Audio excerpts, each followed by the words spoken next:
ক্ৰমাগতভাৱে এটা এটাকৈ সুধি আহিলে কোনো নাযায় একেবাৰে সৰু যিটো ল'ৰা আছিল তাৰ বয়স 7 বছৰ ই সৰুৰে পৰা ভকতৰ সংগত থাকি ভাল পায় ভাগৱত শ্ৰৱণ কৰে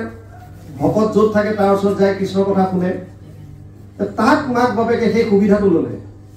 আৰু লৈ কৈছে বোপাই তইতো বয়া ভক্তৰ লগত থাক ভকতৰ লগত ঘূৰি ফুৰ তই শাস্ত্ৰৰ কথা জান তইতো গম পাইছিলি দধিচি মুনিয়ে নিজৰ শৰীৰ কেনেকৈ ত্যাগ কৰি দিছিল দেৱতাসকলক ৰক্ষা কৰিবলৈ দধিচিৰ অস্থি দৰকাৰ হৈছিল বজ্ৰ নিৰ্মাণ কৰিবলৈ বৃত্তাসুৰক বধ কৰিবলৈ ষষ্ঠ স্কন্ধত আছে বৃত্তাসুৰ বধ গতিকে দেৱতাসকলে আহি পেলাই দধিচি মুনিৰ ওচৰত কৈছিলে যে হে মুনিবৰ আপোনাৰ শৰীৰটো ত্যাগ কৰক আৰু মোক আপোনাৰ অস্থি লাগে যদি দধিচিয়ে প্ৰথমতে কৈছিল মানুহৰ কাৰণে আটাইতকৈ প্ৰিয় বস্তু নিজৰ শৰীৰটো মই কিয় ত্যাগ কৰিম তাৰপিছত বহুখিনি কথোপকথন আছে তাত যি কি নহওক ফাইনেলি দধিচিয়ে শৰীৰ ত্যাগ দিলে আৰু অস্থি লৈ গৈ বিষ্ণুৰ তেজৰ সতি এপাত বজ্ৰ তৈয়াৰ কৰিলে যাৰ হাতত পিছত সেই পাত অস্ত্ৰৰ দ্বাৰা বজ্ৰৰ দ্বাৰা বৃত্তাসুৰ বধ কৰে এতিয়া মাক বাপেকে ল'ৰাটোক কৈছে যে তইতো শুনিছ শাস্ত্ৰত দধিচিয়ে কেনেকৈ নিজৰ শৰীৰ ত্যাগ কৰি পেলাই দেৱতাসকলক ৰক্ষা কৰিলে তইও এতিয়া তোৰ শৰীৰটো ত্যাগ যদি কৰিব পাৰ বা কৰি যদি দিয় তেতিয়া তোৰ পিতৃ মাতৃৰ লগতে এই তোৰ 8টা ককাইৰ আৰামত থাকিব পাৰিব সি আকৌ ক'লে যে মোৰ এটা চৰ্ত আছে এই চৰ্তটো যদি তহঁতে পূৰণ কৰ তেতিয়াহ'লে মোৰ যোৱাত আপত্তি নাই বোলে কি তহঁত দুইটাই মোক আদেশ দিব লাগিব অৰ্ডাৰ কাৰণ পিতৃ বাক্য পালি পেলাই 14 বছৰ ৰামচন্দ্ৰ বনবাস খাটিছে পৰশুৰামে পিতৃৰ বাক্য পালি পেলাই ৰেণুকাৰ মাতৃৰ শিৰ কাটি দিছে গতিকে ময়ো তহঁতৰ কথা মতে আদেশ বুলি মানি লৈ মই মোৰ নিজৰ শৰীৰটো মই বলি দিম মাক বাপেকক কৈছে এইটোতো একোৱেই নাই হ'ব যা আমি তোক আদেশ দিছোঁ যা তই চাওক পইচাৰ কাৰণে এক মুহূৰ্তত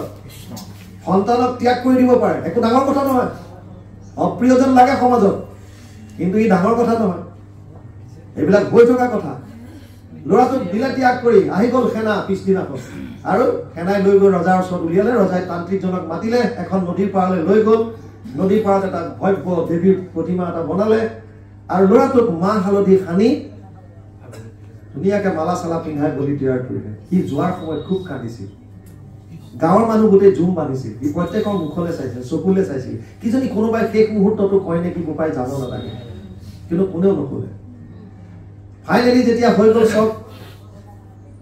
তাক বলিশালত মূৰ সি থ'লে কাটোৱাল আহিল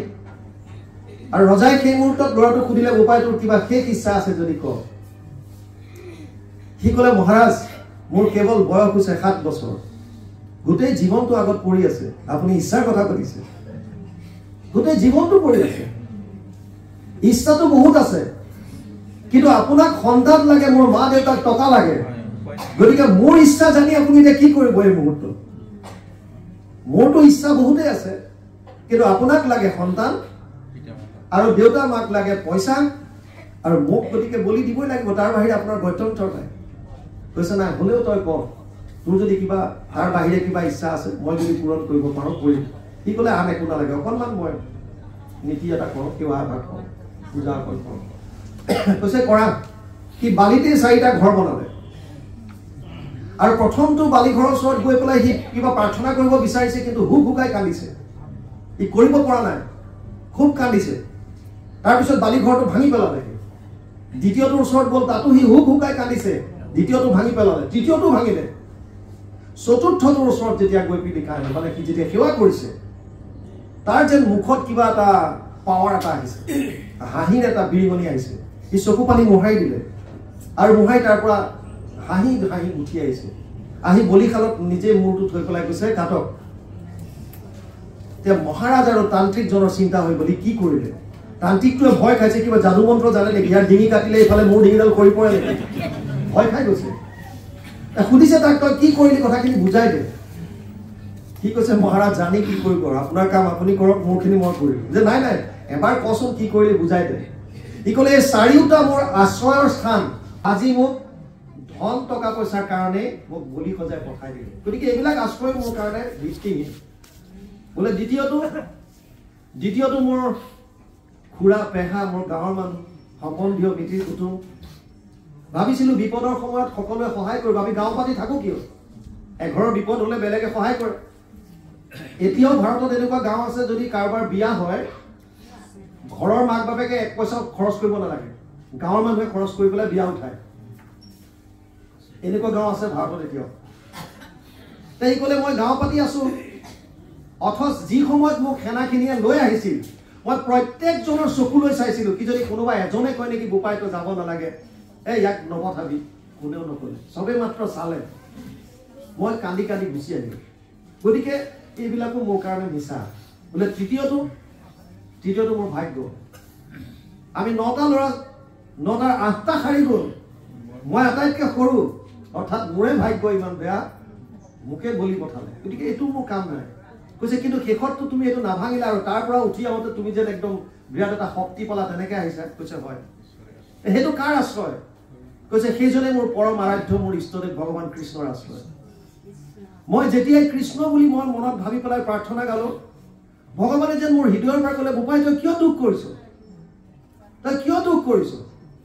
তোৰ শৰীৰটোহে নাশ হ'ব, আত্মাকটো কোনো কাটিব নোৱাৰে। নৈনম চিন্দন্তি শস্ত্ৰাণি নৈনম দহতি পাবক না চৈনম ক্লেদয়ম তপনা শোষয়তি মারুত অচেদ্য অয়ম অদাহ্য অয়ম অক্লেদ্য অসৈচ্য এবচ নিত্য সর্বগত স্থানুর অচল অয়ম সনাতন। দ্বিতীয় অধ্যায় গীতা 23 আর 24 নম্বর শ্লোক। নৈনম চিন্দন্তি শস্ত্ৰাণি, তোক অস্ত্ৰে কাটিব নোৱাৰে, পানীয়ে তোক তিয়াব নোৱাৰে, জুয়ে তোক পুৰিব নোৱাৰে, বায়ুৱে তোক শুহিব নোৱাৰে। তই কিয় চিন্তা কৰিছ? তই অচেদ্য অদাহ্য, তই সনাতন। যেনেকৈ কাপোৰ ফাটিলে আমি নতুন বস্ত্ৰ পৰিধান কৰোঁ, তেনেকৈ এটা শৰীৰ যেতিয়া অযোগ্য হৈ যায় তেতিয়া আত্মাই সেই শৰীৰ ত্যাগ কৰি বেলেগলৈ যায়। বাসাংসি জীৰ্ণানি যথা বিহায় নবানি গৃহণতি নৰোপৰাণি তথা শৰীৰানি বিহায় অন্যানি নবানি গৃহণতি নৰোপৰাণি। দ্বিতীয় অধ্যায় গীতা 22 নম্বৰ শ্লোক। কাপোৰ ফাটিলে যেনেকৈ নতুন বস্ত্ৰ পৰিধান কৰে, তেনেকৈ আত্মাই শৰীৰ সলনি কৰে। গতিকে ভগৱানে যে মোক ক'লে যে উপায় তই চিন্তা নকৰিবি, মই আছো তোক, মই তোক হাত পাতি ধৰিম, তই যা, নিৰ্ভয় হৈ যা, মই তোক অভয় দান দিছো, তই যা। সি কৈছে মহাৰাজ এতিয়া মোৰ কোনো সংশয় নাই, মোৰ কোনো শংকা নাই, কাৰণ ভগৱান মোৰ লগত আছে, আপুনি মোৰ ডিঙি কাটক। তান্ত্ৰিকজনে কাটোৱালক ক'লে কাটি দিয়ক, ফাইনেল। কাটোৱাল আহিলে, মহাৰাজে ক'লে ৰ। তান্ত্ৰিকক সুধিলে তোৰ গেৰাণ্টি আছে নে যে ইয়াক কাটি দিয়াৰ পিছত মোৰ যিটো সন্তান হ'ব সি ল'ৰা হ'ব? তান্ত্ৰিকজনে ক'লে সেইটো গেৰাণ্টি দিব নোৱাৰো, সন্তান এটা হ'ব, ল'ৰা হয় নে ছোৱালী হয়? আচ্ছা তোৰ গেৰাণ্টি আছে নে যে যিটো সন্তান হ'ব সি ইয়াৰ দৰে সংস্কাৰী হ'ব, যে মাক বাপেকৰ এটা আদেশ পালন কৰিবৰ কাৰণে নিজৰ শৰীৰক এই 7 বছৰ বয়সতে ত্যাগ কৰাৰ তাৰ ইমান সাহস আৰু এনেকুৱা সংস্কাৰী? কৈছে সেইটো গেৰাণ্টি মই দিব নোৱাৰো, কি প্ৰাৰব্ধ লৈ আহে। তোৰ গেৰাণ্টি আছে নে যে তাৰ এই ল'ৰাটোক বলি দিয়াৰ পিছত যিটো মোৰ সন্তান হ'ব ই এনেকুৱা কৃষ্ণ ভক্ত হ'ব আৰু এনেকুৱা নিষ্ঠা, এই সৰুতে ইমান অটল বিশ্বাস, হাঁহি হাঁহি এই যোনে ডিঙি পাতি দিব পাৰে, এনেকুৱা বিশ্বাস তাৰ এই কম বয়সত, গেৰাণ্টি দিবি? সি ক'লে গেৰাণ্টি দিব নোৱাৰো। তেতিয়াহ'লে তোৰ তামঝাম বন্ধ কৰ, তোৰ তামঝাম বন্ধ কৰ। বোলে তেতিয়াহ'লে আপুনি সন্তান নাপায়? বোলে মোক সন্তান নালাগে। কিয়? কাৰণ এই সন্তানটোক মাক বাপেকে অলৰেডি ত্যাগ কৰিছে, গতিকে মই ইয়াকেই মোৰ তুলনীয়া পুত্ৰ হিচাপে মই গ্ৰহণ কৰিলো। এই সন্তানটো মই তুলনীয়া পুত্ৰ হিচাপে ললো আৰু ইয়ে মোৰ ৰাজ্যৰ উত্তৰাধিকাৰী হ'ব। মুকং কৰোতি বাচালম পংগুং লংঘয়তে গিৰিম যদ কৃপা তমহং বন্দে পৰমানন্দ মাধৱম। যাৰ দায়া বনে খোৰা পৰ্বত চঢ়াৱে, মুখে ৰাও নাহি যাৰ কিন্তু কবি হয়। ভগৱানে কেতিয়া কাক কেনেকৈ কি ধৰণে সহায় কৰি দিব কোনেও নাজানে, মাত্ৰ আমাক জীৱনত কিছুমান পৰীক্ষা লয়। আমি প্ৰাৰব্ধত বহুত অপকৰ্ম কৰি আহিছো, বহুত কৰিলো আগতে, গতিকে এই অপকৰ্মবিলাকতো ভোগটো কৰিব লাগিব না, ভোগ নকৰিলেতো জমা হৈ থাকিব। কিন্তু ঈশ্বৰৰ চৰণত যদি শৰণ লয়, যদি আপুনি ঈশ্বৰৰ নাম লয়, যিমানেই পাপ নকৰক কিয় ৰামকৃষ্ণ নাম যিটো লয় একবাৰ কোটি জনমৰ পাপ ভস্ম হয়। ইমান সহজ সুলভ বস্তু দিছে, সেইকাৰণে তেওঁলোকে বুজি পালে, এই ৰজাসকলে, যে এইজনেই আচল মানুহ আছে, যাৰ ওচৰত যদি আমি শৰণ লওঁ তেতিয়াহ'লে আমাক ৰক্ষা কৰিব পাৰিব। কাৰণ জৰাসন্ধৰ যদিও অযুত হাতীৰ বল আছে, তাতকেও যিজনৰ বল বীৰ্যৰ পৰিমাণ কোনো গণনা কৰিব নোৱাৰে, অনন্ত শক্তি যাৰ, সেইজনৰ ওচৰত আমি শৰণ লওঁ। সেইকাৰণে তেওঁ চিঠিখন লিখি পঠিয়াইছে যে তুমি গৈ পেলাই দুধ যোৱা এইখন দিয়া গৈ, এতিয়া পাঠ কৰিছে সেইবোৰ। বলৰ বীৰ্যৰ যাৰ পাঠ 4টা নাম কৈ দিয়ক। এনে বলৰ বীৰ্যৰ যাৰ নজানি প্ৰমাণ বলৰ বীৰ্যৰ যাৰ নজানি মানে অনন্ত শক্তি যাৰ যিটো মহিমা নাজানে কোনো গম নাপায় গতিকে অযুত হাতীৰ বল এটা জৰাসন্ধই কি কৰিব যদি সেইজন আমাৰ পক্ষত থিয় দি দিয়ে পৃথিৱীৰ সমস্ত অধৰ্মী এক সাইড হৈ যাওক আপুনি অকলে এফালে থাকক 5 জন মাত্ৰ পাণ্ডৱ 100 জন কৌৰৱ ভগৱান আছে কাৰ পক্ষত পাণ্ডৱৰ পক্ষত সহায় ভিক্ষা কৰিবলৈ কৈছে অৰ্জুনক কৈছে অৰ্জুন সখা এফালে মোৰ কিন্তু এক অক্ষয়ণী নাৰায়ণী সেনা এক অক্ষয়ণী মানে 2,18,700 এক অক্ষয়ণী সেনা মানে 2,18,700 অৰ্জুনক কৈছে এফালে মোৰ এক অক্ষয়ণী নাৰায়ণী সেনা দুৰ্যোধনে পিছফালৰ পৰা শুনি আছে চব মোৰ কিটা কোনটো লাগিব ভাবিছে অৰ্জুনে এই সেনাটো লৈ ললে মই মৰিলো আৰু বুজা নাই আৰু এফালে মই অকলে থাকিম বোলে মই যুদ্ধ নকৰো দৰকাৰ পৰিলে মই ৰথৰ সাৰথি হৈ দিম অৰ্জুনে কৈছে প্ৰভু পৰীক্ষা কিয় কৰা তোমাৰ একো বস্তু মোক নালাগে মোক তোমাক লাগে বস্তুটো বুঝক ভগৱানৰ পৰা কেতিয়াও নিবিচাৰিব ভগৱানে আপুনি বিচাৰিলে আপোনাক দি দিব উদামা গৈছে বিপ্ৰ গৈছে বিচৰা নাই নিবিচৰাকে অজস্ৰ দিলে আপুনি কিমান বিচাৰিব আপোনাৰ মন বুদ্ধিয়ে কিমান ঢুকি পাব আপোনাৰ মন বুদ্ধিয়ে আপুনি কিমান ঢুকি পাব 1000 2000 5000 1 লাখ 2 লাখ 5 লাখ তেওঁ যদি ইচ্ছা কৰে আপোনাক কোটি কোটি আৰব টকা দি দিব খোজাটো মানে লাগিয়ে লছ হ'ব আপুনি কুবেৰৰ ওচৰত গৈ কৈছে যে মোক মাত্ৰ 10 টকা এটা দিয়কচোন এইটো কি কথা সেইকাৰণে কৈছে আপুনি একো নিবিচাৰিব কাক বিচাৰিব ভগৱানক বিচাৰক ভগৱানক সেইকাৰণে অৰ্জুনে ক'লে প্ৰভু পৰীক্ষা নকৰিবা মোক পৰীক্ষা কৰি নাচাবা মোক তোমাৰ একো নালাগে তোমাক লাগে তোমাক আৰু সেইকাৰণে অৰ্জুনৰ পক্ষত ভগৱান থিয় হৈ গ'ল দুজনে ভাল পাইছে আকৌ আৰু দুৰ্যোধনে মনে মনে ভাবিছে এই ভূৰ্প কি এটা মস্ত 2,18,000 সেনা বাদ দি পেলাই এই ইয়াক লৈছে কৃষ্ণ আৰু ঘৰলৈ আহোঁতে হাঁহি আহিছে শকুনিয়ে সুধিছে কি হ'ল দুৰ্যোধন মামা অৰ্জুন ইমান মই একে ভূৰ্পক বুলি ভবা নাই নহয় কি হ'ল আৰে প্ৰথমতেতো মই গৈ বহিলো বোলে আগত কিন্তু অৰ্জুন পিছত গৈ ইটো ভৰি পিটিকি আছে ই চৰণ চুই আছে মই পিছফালে আৰামত সিংহাসনত বহি আছো কৃষ্ণই সাৰ পাই উঠি পেলাই অৰ্জুনক প্ৰথমে দেখি ক'লে কোৱাচোন কিয় আহিলে মই কৈছিলো এই মই আগত আহিছো কিন্তু ভগৱানে ক'লে আগতে যাক দেখিছো তাকেই কওঁ মই ভাবিলো এইটো যদি সেনাখিনি লৈ যায় মই মৰি গলো কৈছে আৰে এই বুৰ্বক সি নহয় তই মহামূৰ্খ এইটো ছাল খেলি গুচি গ'ল তই গম নাপালি শকুনিয়ে কৈছে দুৰ্যোধনক তইহে মহামূৰ্খ কাৰণ তই গম নাপালি তোক লোভ দেখুৱাই দিলে আৰু তই লোভত পৰি গলি লোভত পৰাৰ লগে লগে আচল তত্ত্বটোৰ পৰা তোক আঁতৰাই লৈ গুচি আহিল আমাৰ গতি একেই সেইকাৰণে আচল তত্ত্বটোত সোমাওক ইয়াত কৈ আছে এতিয়া ৰজাসকলে যে তাৰ বলৰ বীৰ্যৰ একো আমি পৰিমাণ নাপাওঁ আমাক সেইজনৰ ওচৰত শৰণ ল'লো তুমিহে আমাক ৰক্ষা কৰিবা সেইজন যদি থিয় হৈ যায় জৰাসন্ধ কোন বুজি পাইছে জৰাসন্ধ কোন তেতিয়া সেইকাৰণে তাৰ পিছৰ দুটা লাইন কি ক'লে শৰণ পখিলো প্ৰভু কৰা পৰিত্ৰাণ শৰণ পখিলো প্ৰভু কৰা পৰিত্ৰাণ শৰণ মানে আমি ক'লোৱে শৰণটো আপোনালোকে আজি আৰু বুজি লওক যে কায় মনোবাক্য তিনিওটা মায়াৰ বস্তু এইটো বুজি লওক আমি যদিও কওঁ কায় মনোবাক্য শৰণ ল'লো কায় মনোবাক্য তিনিওটা মায়াৰ দ্বাৰা সৃষ্ট গতিকে মনলৈ ভাৱ আনিব যে মই শৰণ লৈছো মই আত্মা সমস্ত মই ত্যাগ তোমাৰ চৰণত কৰিছো সমস্ত মই ত্যাগ কৰি দিলোঁ তোমাৰ চৰণত বলিয়ে যেনেকৈ 3 পদ চৰণ লওঁতে প্ৰথমতে এইবিলাক গোটেই স্বৰ্গমৰ্ত পাতাল লোৱাৰ পিছত শেষত কি ক'লে মই নিজক অৰ্পণ কৰিলোঁ অৰ্পণ কৰি দিয়াৰ লগে লগে সুতলপুৰি পাই গ'ল আপুনি নিজক অৰ্পণ কৰক নিজক অৰ্পণ কৰিবৰ কাৰণে আপোনাক মন বুদ্ধি বা বাণীৰ দৰকাৰ হ'ব আপুনি সেইখিনি ইন্দ্ৰিয় লওক লৈ পেলাই তাৰ থ্ৰুৱেদি কৰক কিন্তু ভাৱত আনক যে হে প্ৰভু সম্পূৰ্ণৰূপে মই নিজক তোমাৰ চৰণত শৰণাগতি কৰিলোঁ মই নিজক অৰ্পণ কৰিলোঁ তুমি মোক এতিয়া পৰিত্ৰাণ কৰা তাৰপিছত ভিন্ন বুদ্ধি প্ৰভু তোমাৰ নিশ্চিন্ত তোমাৰ আমাৰ মনত ভিন্ন বুদ্ধি 1200 পৰা 60,000 চিন্তা আজি অত বুলি ভাবো কাইলে তত বুলি ভাবো কাইলে তত অকমান সময় ইফালে আৰাধনা কৰি চালো এইজনৰ কাম নাই লেটকে আহিছে এইটো বাদ দিলো ইফালে এইজনে ক'লে যে অমুক দেৱক পূজা তুমি সোনকালে ফলটো পাবা সিজনৰ ওচৰত মূৰ ধোৱাবলৈ গ'লো ছোৱালীজনী পাছ কৰি দিয়ক আৰু হে প্ৰভু অমুকত এখন শৰাই ল'ৰাটোৰ কাৰণে ভাল ছোৱালী এজনী চাই দিয়ক অমুকত এখন শৰাই এবাৰ এটা ল'ৰাই কৈছে প্ৰভু পকেট খৰচ নাই টকা 100 দিবা 50% তোমাৰ দান দি দিম ক'ৰবাত 100 টকা যেন তেন দিয়াই দিয়া 50% তোমাক দিম মানে ক'ৰবাত দান দিব অলপ দূৰ যোৱাৰ পাছত 50 টকাহে পালে বাটত পৰি আছে কি উঠাই কৈছে বা প্ৰভু তোমাৰ কমিশ্যনটো আগতে ৰাখিলা মোক দিছা হে 50 টকাটো মোক দিলা মানে তোমাৰ 50% আগতে ৰাখি দিলা সব ঘোষ এনেকুৱা চঞ্চল অনন্ত কোটি ব্ৰহ্মাণ্ডৰ হৰি অধিকাৰী গাই আছো প্ৰাৰ্থনা নাম গাই আছো অনন্ত কোটি ব্ৰহ্মাণ্ডৰ হৰি অধিকাৰী যদি অনন্ত কোটি ব্ৰহ্মাণ্ডৰ হৰি অধিকাৰী হয় আপোনাৰ 125 টকাৰ খৰাইখনৰ কাৰণে তেওঁ চিন্তা কৰি থকা নাই এটা বস্তু বিচাৰিছে আপোনাৰ মনটো মন মনা ভৱ মদ ভক্তা মধ্যাজি মাম নমস্কৰো মামে বৈশ্যসি সত্যমতে প্ৰতিজানে প্ৰিয়সীমে অষ্টাদশ অধ্যায় গীতা 65 নম্বৰ শ্লোক মোতে মাত্ৰ সদা দিয়া মন মোৰ ভক্ত হোৱা সৰ্বক্ষণ মোকে পূজা মাত্ৰ মোকে কৰা নমস্কাৰ কহিলো তোমাক সত্য মানি পাইবা মুখে মহামানী তুমি প্ৰিয়তম হৃদ সখী আপা জীৱবিলাক কি হয় অৰ্জুন কোন আৰ্জনে বস অৰ্জুন যাৰ মন সৰল সেইজনক ভগৱানে কৈছে যাৰ অন্তৰ সৰল কৰিবৰ কাৰণে কি কৰিব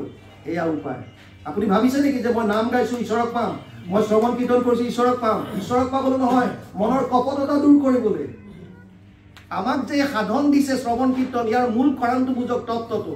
যিমান শ্ৰৱণ কৰিব কি হ'ব কৰ্ণপথে ভগতৰ হিয়াত প্ৰৱেশী হৰি দুৰ্বাসনা হৰে সমস্ত জলৰ যতে কমল যেহেন শৰৎকালে স্বভাৱতে নিৰ্মল কৰে জল নিৰ্মল হলে তলত পৰি থকা বস্তুটো জল পটপট হ'বনে নাই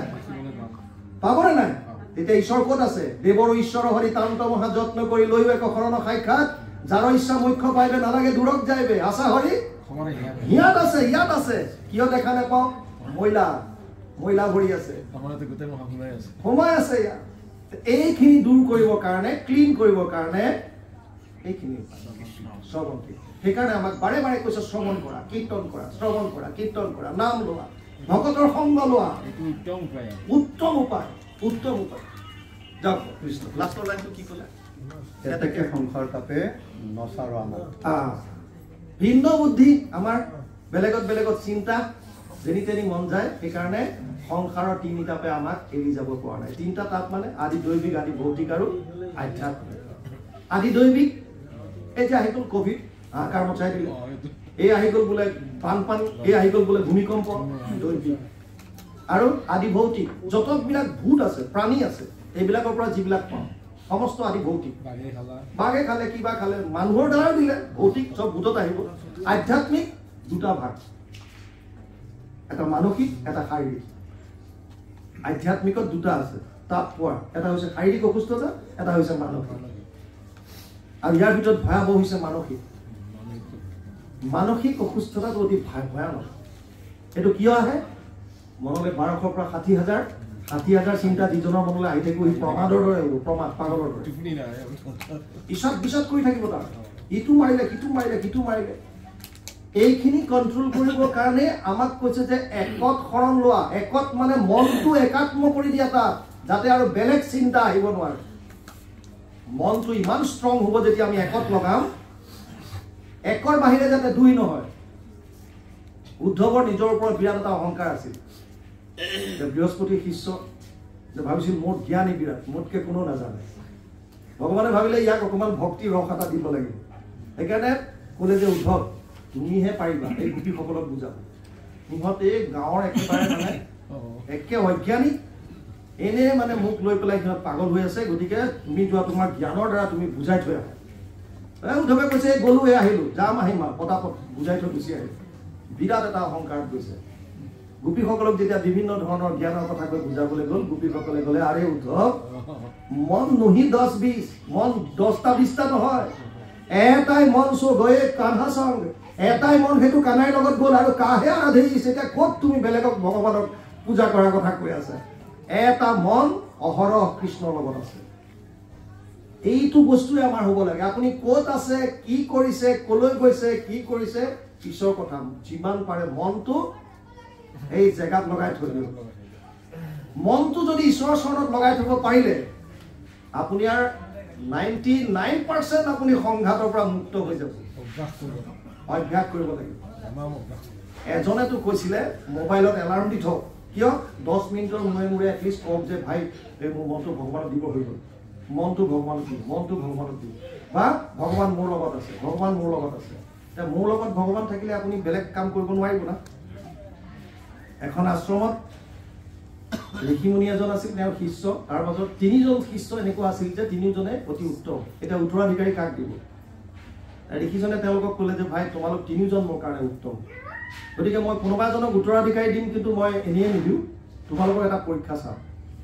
পৰীক্ষাত যিজন উত্তীৰ্ণ হোৱা সেইজনকে মই মোৰ উত্তৰাধিকাৰী হিচাপে ঘোষণা কৰিম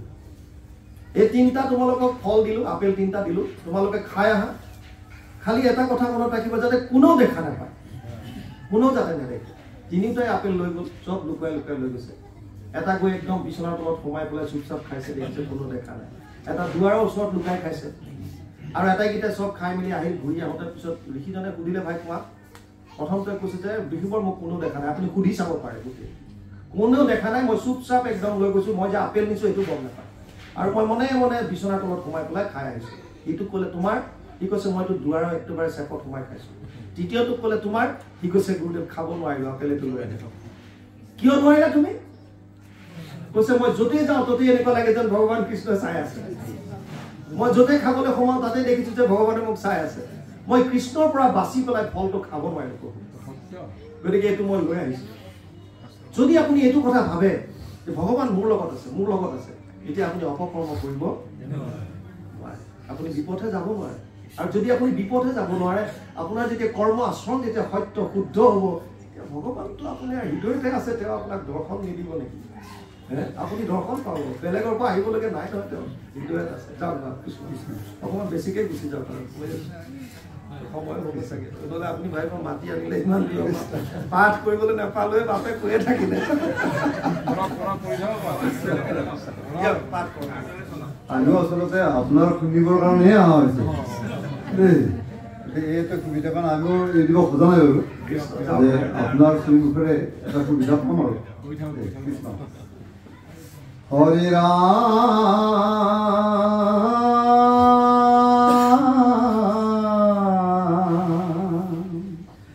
হৰি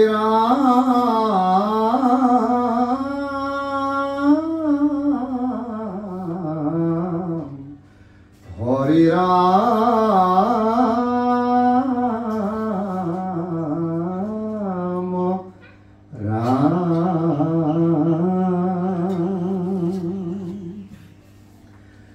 মূৰ্খ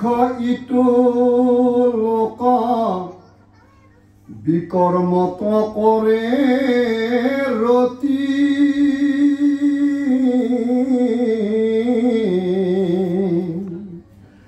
তুজু সেৱা কুশল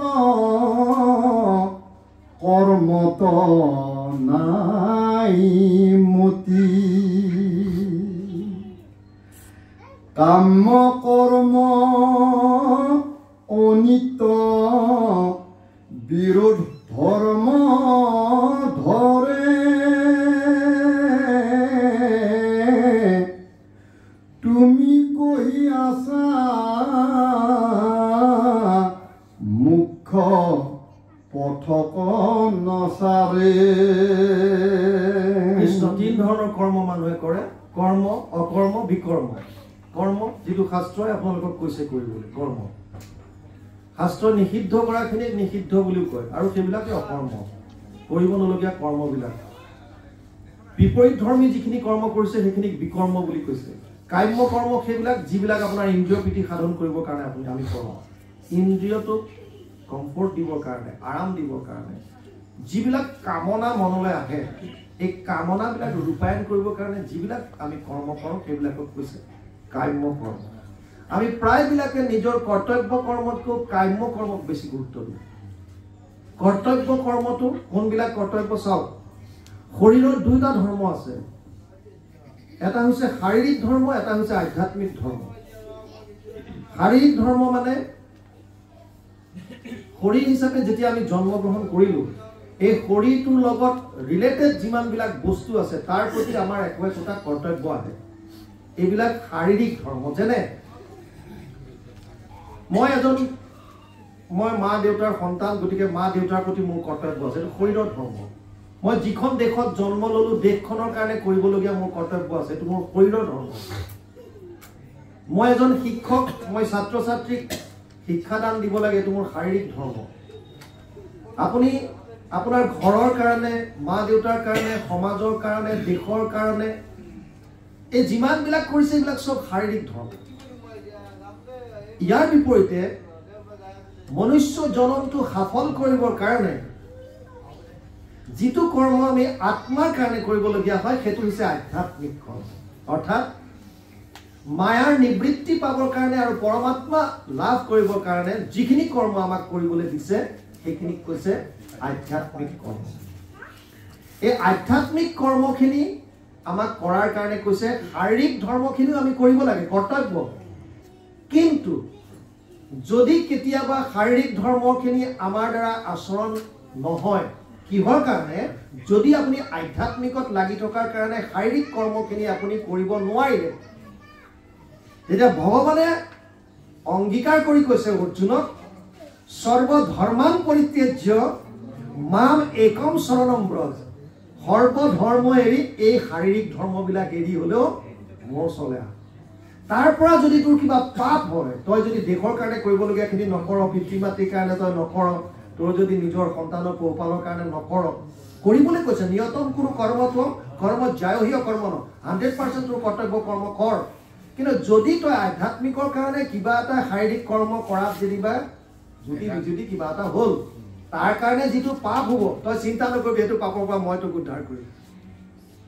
বুজি পাইছে? কিন্তু আমি বিঘাতে কি ভাবো, আমি কাম্য কৰ্মত গুৰুত্ব বেছিকৈ দিছোঁ। কিহৰ কাৰণে? আমি ভাবো যে ইন্দ্ৰিয়ৰ প্ৰীতি সাধন কৰি ইন্দ্ৰিয়টোক ভালকৈ ৰাখিব পাৰিলে আমি বিৰাট আনন্দত থাকিব পাৰিম। সেইকাৰণে কাম্য কৰ্মবিলাকত আমি গুৰুত্ব দিম। সেইকাৰণে কৈছে যিমানবিলাক মানুহ আছে তেওঁলোকৰ কাম্য কৰ্মত বেছিকৈ ৰতি, কাম্য কৰ্ম কৰি ভাল পায়। কৃষ্ণত বিমুখ, কৃষ্ণত সেইকাৰণে তেওঁলোক বিমুখ। পিছৰ দুটা লাইনত কি ক'লে? কাম্য কৰ্ম অনিত্য, অনিত্য বিৰোধ ধৰ্ম ধৰে। এইবিলাকতো নিত্য নহয়। মই অলপ আগতে ক'লো চিৰস্থায়ী নহয়। যিবিলাক মায়াৰ দ্বাৰা সৃষ্ট বস্তু আছে ব্ৰহ্মলোক পৰ্যন্ত, ব্ৰহ্মভুৱন লোক পুনৰাৱৰ্তিন অৰ্জুন মামুপেত্যতু কৌন্তেয় পুনৰ্জন্ম ন বিদ্যতে। হস্তাদশ অধ্যায় 8 অষ্টম অধ্যায় 16 নম্বৰ শ্লোক। তাত কৈছে হে অৰ্জুন, ব্ৰহ্মলোক পৰ্যন্ত যদি কোনোবা যায় তেওঁলোকৰো পুনৰাগমন আছে। ব্ৰহ্মলোকলৈ যোৱাটো বাদ দিলো, ব্ৰহ্মাৰো পুনৰাগমন আছে। যেবে এক শত হৈ বৰিষ ব্ৰহ্মাৰ ব্ৰহ্মাকো কৰন্ত তেবে ঈশ্বৰে সংহাৰ। ব্ৰহ্মাও সাৰি নাযায়, ব্ৰহ্মাৰ মায়া দ্বাৰা সাৰি নাযায়, নাযায়। গতিকে কোন সাৰিব পাৰে? ব্ৰহ্মা আদি কৰি জীৱ জগত। আমি গাই থাকো দেখোন প্ৰাৰ্থনা, আমি নাগাওঁ। ব্ৰহ্মা আদি কৰি জীৱ জগত ৰাম ৰাম ৰাম ৰাম ৰাম মায়া সজ্জা মাজে আশ্ৰয়, তেতিয়া চব ইয়াত ঘুমতি গৈ আছে। গতিকে সেইখিনি পাবৰ কাৰণে আপুনি যদি কৰ্ম কৰে সেইবিলাক কাম্য কৰ্ম। এই কাম্য কৰ্ম বাদ দি পেলাই আপোনাক যিটো কৰ্তব্য কৰ্ম, মানে কোনটো কৰ্তব্য? ঈশ্বৰক পাবৰ কাৰণে, আধ্যাত্মিকৰ কাৰণে, সেইখিনি কৰ্ম কৰিবলৈ দিছে আমাক। সেইখিনি কৰিলে আপোনাৰ দুটা লাভ হ'ব। এটা হৈছে মায়াৰ নিবৃত্তি, দ্বিতীয়টো হৈছে পৰমাত্মা প্ৰাপ্তি। পৰমাত্মা মানে কি? পৰমাত্মা মানে পৰম আনন্দ, যিটো আনন্দ এবাৰ পোৱাৰ পাছত তাৰ কোনোদিনা হানি বিঘিনি হৰণ ভগত নাই। যিটো আনন্দ এবাৰ অনুভৱ কৰাৰ পাছত আৰু তাৰ হৰণ ভগত নাই। কিন্তু সুখটোৰ কথা মই বাৰে বাৰে কৈছো, সুখটো এবাৰ হয় তাৰপিছতে নাইকিয়া হয়। সুখটো থাকে তাৰপিছতে নাইকিয়া হয়। মই প্ৰায় কওঁ, কভিডৰ সময়ত আমাৰ এগৰাকী আয়ে যে পাটৰ কাপোৰ বিচাৰিছিল, পাটৰ কাপোৰ এযোৰ বিচাৰিলে কভিডৰ সময়ত, গিৰিয়েকে ক'লে ভাই এতিয়া ল'ব নালাগে, কভিড চাৰিওফালে একদম গোটেই ত্ৰাহি ত্ৰাহি মচাই আছে, তোমাক কাপোৰ দিও এবাৰ, ল'ৰা ছোৱালীকে দিম। আপোনালোকৰ ইয়াত কেনেকুৱা নাজানো, আমাৰ ফালে বিচৰা বস্তুটো নিদিলে এইফালে মুখখন কিবা ভয়তকে এটা চাইজ কৰি মাৰি দিয়ে। বুজি পাইছে? আপোনালোক তেনেকুৱা লগা নাই? আমাৰ বিচৰা বস্তু যদি নিদিলে কিবা এটা কাইদাত মাৰে, আমাৰ নাহে, ভোটকে মাৰি দিব একদম বেকাৰ কৰি। তেতিয়া গম পাব যে এইটো মানে বিজুলী আহিছে, এটা ধুমুহা বৰষুণ অহাৰ এইটো আগ জাননী, ধুমুহা বৰষুণ অহাৰ আগ জাননী। এতিয়া কি হ'ল, যেতিয়া ক'লে যে কাপোৰ এযোৰ লাগে, তাৰপৰা নিদিওঁ বুলি কোৱাৰ লগে লগে সেই চাত মৰাৰ পিছত ভাবিলে আনি দিয়াই ভাল আৰু 20,000 টকা দি পাটৰ কাপোৰ এযোৰ আনি দিলে। কাপোৰযোৰ অহাৰ পাছত বিৰাট ফূৰ্তি, বিৰাট সুখ তাৰ। এতিয়া সুখত চাওক, ৰাতিও টোপনি অহা নাই। দুটা কাৰণত মানুহৰ টোপনি নাই, এটা হৈছে অতিপাত দুখত আৰু এটা অতিপাত সুখত। সুখত টোপনি নাই। দুখত টোপনি নহাটো বাৰু বুজি পাওঁ, ঠিক আছে, দুখ লাগিছে টোপনি নাই। সুখত কিয় টোপনি নাই? সুখত এইকাৰণে টোপনি নাহে উচ পিছাই থাকে যেতিয়ালৈকে সেই সুখৰ কাৰণটো তেওঁৰ মনে মনে যাক প্ৰতিদ্বন্দ্বী বনাইছে আমাৰ সবৰে একজন প্ৰতিদ্বন্দ্বী থাকে সেইটো মনত ৰাখিব সবৰে প্ৰতিদ্বন্দ্বী এজন থাকে সেইজনৰ ওচৰত যেতিয়ালৈকে প্ৰকাশ কৰিব নোৱাৰে তেতিয়ালৈকে শান্তি নাই তাৰ আগতে প্ৰথম HMT ঘড়ী ওলাওঁতে যেতিয়া নতুন কোনোবাই ঘড়ী পিন্ধে এনেকৈ থাকিব নবনালেগে সুধিব লাগিব তাৰমানে কেতিয়া বনালে আমাৰ তাত বুঢ়ী মানুহ এজনীয়ে আঙঠি এটা বনাই আনি কথাই এনেকৈ আছে কোনো নুসুধে তাৰপিছত ঘৰৰ আগফালে এটা জুপুৰি আছিল জ্বলাই দিলে জ্বলাই বাটলৈ আহিলে মোৰ ঘৰ জুই লাগিল গাঁৱৰ মানুহ আহি কৈছে তোৰতো ঘৰ বহুত পিছলে আছে এইটো বাৰীত অকণমান জুপুৰি এটাই হ'লেও বাৰু ৰাইজে পানী ঢালি নুমুৱালে অলপ পিছত মানুহ এজনী আহি ক'লে আইতা এই জুই বাৰু নুমালে আঙঠিটো কেতিয়া বনালে ধেত মৰতি তই এইটো আগতে সোধা হ'লে হয়তো জ্বলাবলগীয়া নহয় মানে আমি প্ৰকাশ নকৰালৈকে আমাৰ শান্তি নাই এই মানুহগৰাকীয়ে ৰাতিটো উচ পিছাই আছে কিয় কাষত তেওঁৰ প্ৰতিবেশী যিগৰাকী আছিল সেইজনী তেওঁ মনে মনে প্ৰতিদ্বন্দ্বী বনাইছে সেইকাৰণে আনদিনা যদি 7টা-8টাত শয্যা ত্যাগ কৰে সেইদিনা ৰাতিপুৱা 4:30টাতে উঠিছে ঠাই শাৰী আনদিনা যদি জাবৰ কিডালে বাটলৈ পেলাই সেইদিনা বাটটোও সাৰিছে আৰু চাই আছে মানে এইফালে বাইদেউজনী উঠিল নে নাই এইফালে সেইদিনা বাইদেউ সোনকালে উঠিছে আৰু এওঁ কোৱা আৰম্ভ কৰিলে আৰু বাইদেউ সাৰ পালে বোলে পালো নক'ব বুজিছেনে আমাৰ এই মানুহটো বৰ অকৰা একে পাগল আৰু বোলে কি হ'ল ৰাতিপুৱা মানুহটো পাগল সজালে কাৰণটো কি কৈছে ইমান মানা কৰিলো এবাৰ মোক কাপোৰ নালাগে নামানিলে নহয় কি কৰিলে 20,000 টকাৰ এযোৰ পাটৰ কাপোৰ আনি দিছে বিৰাট একদম বেলুনত হাৱা ভৰালে যেনেকৈ ফুলি থাকে তেনেকৈ আছে বোলে গোটেই গাত বুটা বচাই এযোৰ পাটৰ কাপোৰ আনি দিছে 20,000 লৈছে ইফালৰ পৰা তেওঁ মাত লগাইছে তেওঁ গিৰিয়েক আকৌ আমাৰ দৰে আছিলে পাৰামিলিটাৰী ফ'ৰ্চত কাম কৰে 2 মাহৰ ছুটি লৈ আহিছে যেন তেন কোভিডৰ ল'ৰা ছোৱালীকেইটাৰ কি হৈছে খা খবৰ ল'বলৈ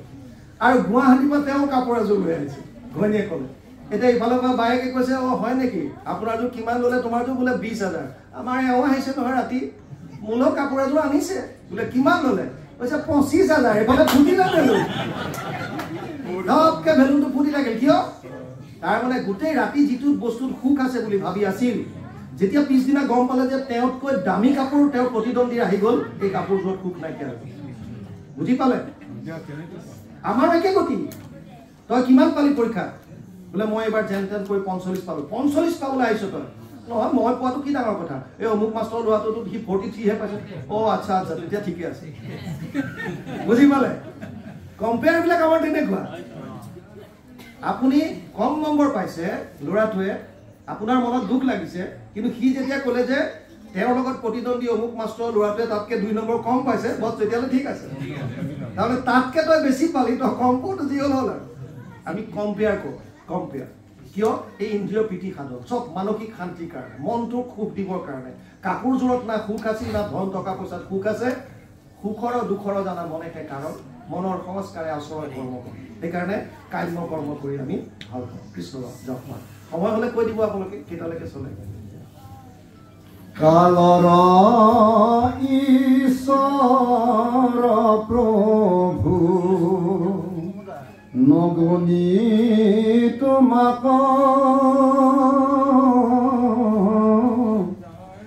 ৰাখিবেক বুলি ভজে ক্ষুদ্ৰ দেৱতাক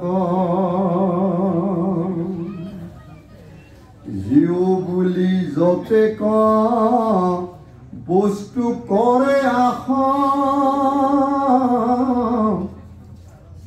নমো কাল ৰূপে এক তিলে কৰে না কালৰ ঈশ্বৰ বুলি নগণিত তোমাক ৰাখিবেক বুলি ভজে ক্ষুদ্ৰ দেৱতা যিজন ভগৱান কৃষ্ণ কালৰ ঈশ্বৰ সেইজন ঈশ্বৰক ভজন নকৰি সেইজন ঈশ্বৰক শৰণ ল'লে বেলেগে ৰাখিব বুলি ক্ষুদ্ৰ ক্ষুদ্ৰ দেৱতাক আমি পূজা কৰোঁ অথচ এইসকল দেৱতায়ো যাৰ শক্তিত যাৰ পৰা শক্তি পাই পেলাই তেওঁলোকে নিজৰ দেৱত্বটো বজাই ৰাখিব পাৰিছে বস্তুটো বুজিছে নিজস্ব একো নাই উপনিষদত এটা কাহিনী আহে এবাৰ ইন্দ্ৰ আৰু অসুৰৰ মাজত কাজিয়া লাগিল যুদ্ধ লগাৰ পাছত যেতিয়া দেৱতাসকল জয়ী হ'ল তেওঁলোকে গৈ বিৰাট পাৰ্টি কৰি আছে তেনেকুৱাতে তেওঁলোকে দেখা পালে যে অলপ দূৰত বিৰাট এটা বিৰাট জ্বলন্ত কিবা এটা বস্তু এটা আহিছে তেওঁলোকে কোন বস্তু ধৰিব পৰা নাই তেতিয়া প্ৰথম তেওঁলোকে বৰুণক পঠিয়ালে যে বৰুণ তুমি যোৱা সৰি অগ্নিক পঠিয়ালে অগ্নি তুমি যোৱা যে গৈ পেলাই সুধি আহা কোন এইটো তেওঁ অগ্নি আহিল অগ্নি অহাৰ পাছত অগ্নিয়ে সুধিলে যে কোন তুমি কৈছে মোৰটো পিছত শুনিম তুমি কোন কোৱা বোলে মই অগ্নি কি কৰা তুমি তোমাৰ শক্তি কি বোলে মোৰ ইমান শক্তি আছে যে মই গোটেই চাৰিওফালে ইমান ব্ৰহ্মাণ্ড আছে জ্বলাই শেষ কৰি দিব পাৰোঁ বোলে হয়নে হয় আচ্ছা তোমাক মই এই সাধাৰণ তৃণ এডাল দিলোঁ এডাল জ্বলাই দেখুওৱা সেইবুলি এডাল বন এডাল ছিঙি পেলাই তেওঁক দিলে তৃণ এডাল দিলে তোমাৰ যিমান শক্তি লগোৱা ইন্দ্ৰ কি কয় অগ্নিয়ে সমস্ত শক্তি লগালে কিন্তু বনডাল জ্বলাব নোৱাৰি লাজ পাই পেলাই গুচি গ'ল আৰু ইন্দ্ৰক গৈ ক'লে গৈ যে ইন্দ্ৰ দেৱতা মই এই নোৱাৰিলে একো কৰিব কোন তেওঁ গম নাপাওঁ তেতিয়া বৰুণক বায়ু দেৱতাক পঠালে আহিলে বায়ু কোন তুমি বোলে মই বায়ু কি কৰা বোলে মই গোটেই শুহি পেলাই গোটেই শেষ কৰি দিব পাৰোঁ সমস্ত হয়নে আচ্ছা এই তৃণডাল তুমি লৰাই দেখুৱাচোন আৰু তেওঁ সমস্ত শক্তি প্ৰয়োগ কৰিলে এই ঘাঁহডাল লৰাব লাজ পাই তেওঁ গ'ল এতিয়া বাকী দেৱতাসকলে ক'লে বেলেগক পঠিয়াই লাভ নাই ইন্দ্ৰক ক'লে দেৱৰাজ তুমি নিজে যোৱা ইন্দ্ৰ যেতিয়া কাষলৈ আহি লগে লগে তেওঁ অদৃষ্ট হৈ গ'ল তাৰ ঠাইত যোগমায়া এগৰাকী স্ত্ৰী ৰূপ ধাৰণ কৰি পেলাই তাত হৈ আছে তেওঁ নিজে অদৃশ্য হৈ পেলাই এগৰাকী নাৰী ৰূপ ধৰি যোগমায়া নহয় ভগৱান কৃষ্ণ পৰব্ৰহ্ম তেতিয়া দেৱতা ইন্দ্ৰ আহি সুধিলে যে এইজন যে এতিয়া আছিলে কোন এতিয়া সেই স্ত্ৰী ৰূপী যোগমায়ে ক'লে যে সেইজনে পৰম ব্ৰহ্ম তোমালোকৰ মনৰ মাজত এটা এনেকুৱা এটা অহংকাৰ হৈছিল যে আমিয়ে কৰিলো কিন্তু তুমি যিকেইজন দেৱতা পঠালে তেওঁ সামান্য তৃণ এডালো লৰচৰ কৰিব যিবিলাক দেৱতাক আমি পূজন কৰোঁ যিবিলাক ক্ষুদ্ৰ দেৱতা তেওঁলোকো যাৰ পৰা শক্তি পায় বুজি পাইছে তেওঁলোকো যাৰ পৰা শক্তি পায় যাৰ শক্তি অবিহনে তেওঁলোক চলিব নোৱাৰে গতিকে সেইজন ঈশ্বৰৰ ওচৰত আমি শৰণ নলৈ আমি বেলেগক শৰণ কৰোঁ কিয় আমাৰ অজ্ঞানতাৰ কাৰণে আমি অজ্ঞানৰ কাৰণে কাৰণ আমি ভকতৰ সংগ নলওঁ নাম্বাৰ 1 নাম্বাৰ 2 আমি শাস্ত্ৰৰ কাষ নাচাওঁ আমি যিটো জানো সেইটোকে ভাবোঁ যে মই জনাটোৱে সত্য এটা কুঁৱাত এটা ভেকুলী আছিল বানপানীৰ সময়ত সাগৰৰ পৰা এটা ভেকুলী আহি কুঁৱাটোত সোমাই গ'ল পানী শুকাল সাগৰৰ ভেকুলীটোৱেতো তাকতো মুক্ত হিচাপে ঘূৰি ফুৰে ইয়াক ইফালে যায় খুন্দা খায় সিফালে যায় খুন্দা খায় ই সুধিলে নাদৰ ভেকুলীটো এই তোৰ এইটো কি বস্তু ইফালেও যাব নোৱাৰো সিফালেও যাব নোৱাৰো কৈছে এইটো হেৰি নাদ হয় কুঁৱা হয় কৈছে এইটো একেবাৰে অকণমান কৈছে কি কথা কৈছো ইয়াতকে ডাঙৰ বস্তু আৰু পৃথিৱীত ক'তো পৃথিৱীত ঘূৰি কৈছে নহয় অসম্ভৱ ইয়াৰ মই য'ত আছো তাত আজিলৈকে খুন্দা খাই পোৱা নাই মই জেৰি যাওঁ গৈয়ে থাকিব পাৰোঁ কিন্তু ইয়াত তোৰ অকণমান গ'লে ইফালে খুন্দা খাওঁ ইফালে গ'লে ইফালে খুন্দা খাওঁ তই ক'লে মই মানিম নেকি মই ইয়াত আছো ইয়াতকে বিশাল মই আজিলৈকে দেখা পোৱা আমাৰ গতি একে আপোনাৰ যিখিনি বস্তু আছে আপুনি ভাবে এইখিনিয়ে মোৰ আচল আপোনাৰ আচলখিনি নহয় আপোনাৰ ওচৰত শাস্ত্ৰ দিছে শাস্ত্ৰ আপুনি সংস্কৃতত নালাগে অসমীয়ালৈ অনুবাদ কৰি দিলে আগতে ৰঙা কাপোৰ মাৰি থৈ দিয়ে যে নপঢ়িবি ভাই চুব নাপায় আৰে বাপৰে বাপ আমিতো কওঁ ভাই ৰথ চলা অৱস্থাটো পঢ়া কিন্তু চৈতন্য কৰি নহয় চৈতন্য কৰি পঢ়িবলৈ গ'লে আনুষ্ঠানিকভাৱে তেতিয়া নীতি নিয়মত আহা কিন্তু এনে গ্ৰন্থ হিচাপে যদি যাৰ অসমীয়া আছে যোনে মাষ্টাৰ্ছ কৰিছে তেওঁলোকে পঢ়িবলগীয়া হ'ব পাৰে ভাগৱত পঢ়িবলগীয়া হ'ব পাৰে তাত কি কথা আছে জানিবৰ কাৰণে পঢ়িছে কিন্তু চৈতন্য হিচাপে যেতিয়া আমি লওঁ তেতিয়া আমি তাতে ভগৱানক চৈতন্য কৰি লোৱা হয় গতিকে তাত কিছুমান নিজক পবিত্ৰ হিচাপে লাগিলে নিজৰে ভাল লাগে সেইকাৰণে আমাৰ যিটো সীমিত জ্ঞান সেইটোতকৈ বাহিৰলৈ ওলাবলৈ হ'লে আমি শাস্ত্ৰৰ ওচৰত চাবিব লাগিব তেতিয়াহে আমি গম পাম ইয়াতে কৈছে যে যিজনৰ মহিমা অপাৰ সেইজনক নগনি পেলাই ক্ষুদ্ৰ দেৱতাকে তেওঁলোকে যোজন কৰে পিছৰ দুটা লাইন ৰাখিবিক বুলি ভজে ক্ষুদ্ৰ দেৱতাক জীবু বুলি যতেক বস্তুক কৰে আস তাৰ পাছত কালে ধৰিবেক একতিলে কৰে নাশ মই জীয়াই থাকিম এইটো বস্তু লাগে এইটো বস্তু পালে মোৰ গোটেই জীৱনটো একদম ধন্য হ'ব এইটো পালে ধন্য তাৰমানে বস্তুৱেহে যেন আমাক জীয়াই ৰাখিব চাওক এটা বস্তু বুজি লওক জীৱনটো জীয়াই থাকিবৰ কাৰণে বস্তুৰ দৰকাৰ হয় ধনৰ দৰকাৰ হয় সেইখিনি আপোনাক ঘটিবলৈ কৈছে কোনো মানা কৰা নাই ধন টকা পইচা যদি আপুনি অজস্ৰ কৰে কোনো ধৰণৰ কথা নাই বিপ্ৰকটো অজস্ৰ ধন টকা পইচা দিলে নে নাই ভগৱান কৃষ্ণই দিছে বেয়া বস্তু হ'লে দিলেহেঁতেন নেকি কিন্তু বিপ্লৱ ব্যৱহাৰ কেনেকৈ কৰিলে সেয়া সেইটো চাব তেওঁ নিজস্বটো এৰি দিয়া নাই তেওঁ তেনেকৈ আছে চিম্পল ঈশ্বৰ ভক্ত আছে দিছে ভগৱানে দিছে ঠিক আছে কিন্তু তেওঁ নিজক চেঞ্জ কৰি দিয়া অহংকাৰ হোৱা নাই বুজি পাইছে কিন্তু আমি ভাবিছোঁ যে আমাৰ ধন টকা পইচা হ'লেহে আমি এইবিলাক লৈ পেলাই আমি জীয়াই থাকিম কিন্তু কালে যে গোটেইখিনি লৈ যাব সেই বস্তু আছিলে কালি আছিলে আজি খতম নাইকিয়া অস্থায়ী বস্তু গতিকে অস্থায়ী বস্তু আৰু এটা ঘটনা আমাক সবকে পাৰ্মানেণ্ট সুখ লাগে পাৰ্মানেণ্ট তাৰমানে এনেকুৱা নহয় যে কোনোবাই বিচাৰিব লাগে যে 24 ঘণ্টাৰ কাৰণে মোক সুখটো লাগে তাৰপিছত নহ'লেও হ'ব এনেকুৱাতো কোনো কাৰণ নাই না যিটো সুখ লাগে আমাক চিৰন্তন লাগে সদায় লাগে আৰু আপুনি য'ত সেই সুখটো বিচাৰিছে সেই বস্তুকেইটাৰ স্থায়িত্বতা কিমান আপুনি ধৰক টকা পইচাত সুখটো বিচাৰিছে আপোনাক চিৰদিন সুখ লাগে আপুনি ধনৰ মাজত সেই সুখটো বিচাৰিছে ধন টকা পইচাৰ স্থায়িত্বতাটো কিমান ঘৰ দুৱাৰ ল'ৰা ছোৱালী ধন টকা পইচা এইবিলাকৰ নিজৰে স্থায়িত্বতা আজি আছে কালিলৈ নাই যিটো বস্তু অস্থায়ী তাৰ ওপৰত আমাৰ গুৰুত্ব বেছি নাই সি স্থায়ী সুখ কেনেকৈ দিব বুজি পালে যিটো বস্তু অস্থায়ী সি আপোনাক স্থায়ী সুখ দিব 2 নম্বৰ কথা বুজি আপুনি যাৰ পৰা আনন্দ বিচাৰিছে যিবিলাক ব্যক্তিৰ পৰা সেইবিলাক ব্যক্তিও আকৌ বেলেগৰ পৰা আনন্দ বিচাৰি আছে যাৰ নিজৰে আনন্দ নাই সি বেলেগক আনন্দ কেনেকৈ দিব আৰু ভগৱান হৈছে সদানন্দ বস্তুবিলাকৰ লজিক আছে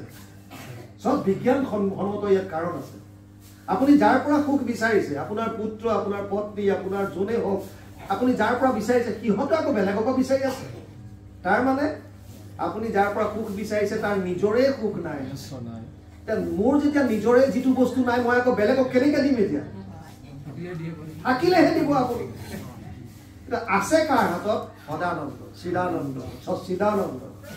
যিজনৰ আছে সেইজনেহে দিব গতিকে আমি যাৰ ওচৰত আছে তাৰ ওচৰলৈ নগৈ এই বস্তুবিলাকক আশা কৰি আছো এইবিলাককে লৈ জীয়াই থাকিম বুলি এইবিলাক বস্তু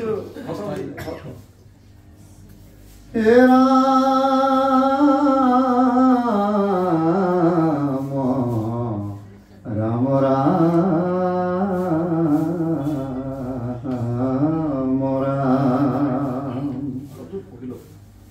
অভকত লোকৰ কহিল এহি গতি আমি পুনু তোমাকে ভজ দিনে ৰাতি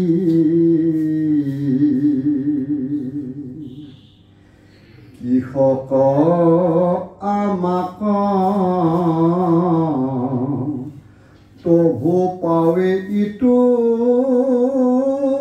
দুখ ত্ৰাহি ত্ৰাহি হৈও যামতে আমাক সন্মুখ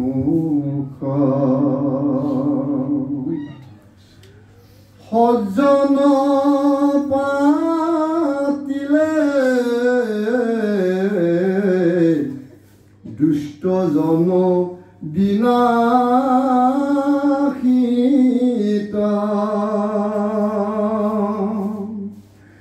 যদি অৱতৰি প্ৰভু আশা পৃথিৱীত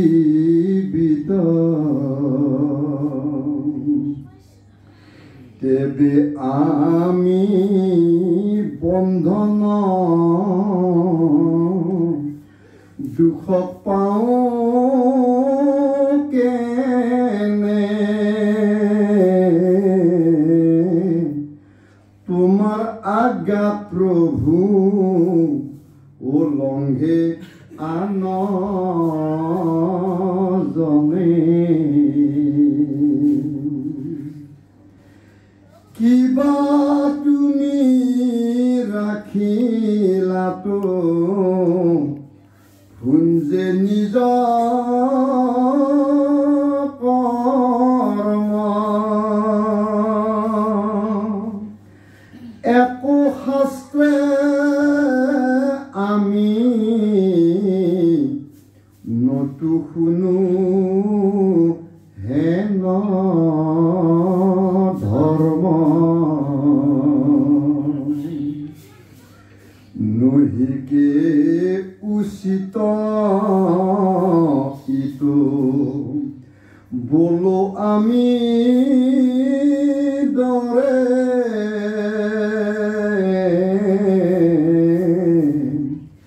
তুমি তুষ্ট হইলে দুখ পাবে কোন নৰে ৰাম শুনা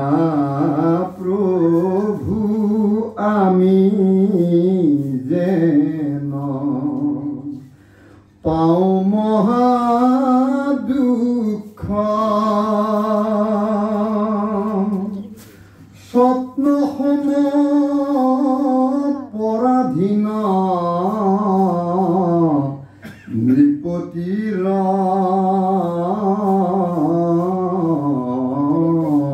সুখ হয় গৰ্ভ গলে সদা মৃতক পৰাই ও পুত্ৰ দ্বাৰা মহাভাৰত বহু সৰ্বদা পূৰ্বতে সকামী হুয়া ভজিলো তোমাক তেজিলো পৰম সুখ তোমাৰ কথা নিষ্কাম ভকতে যাক পাৱে হৃদয়তে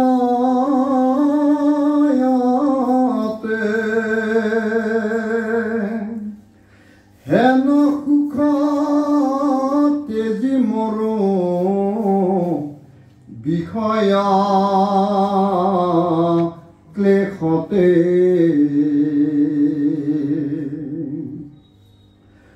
হইল মহাকৃপণ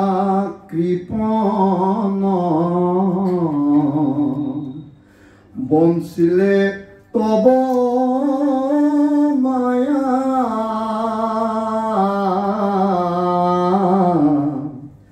এহি জানি কৃষ্ণ প্ৰভু কৰায় দয়া ভকতৰ দুখ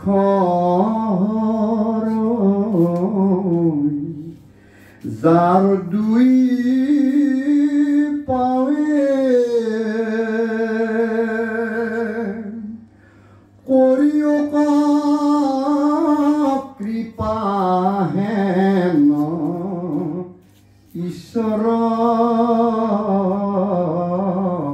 মাধৱী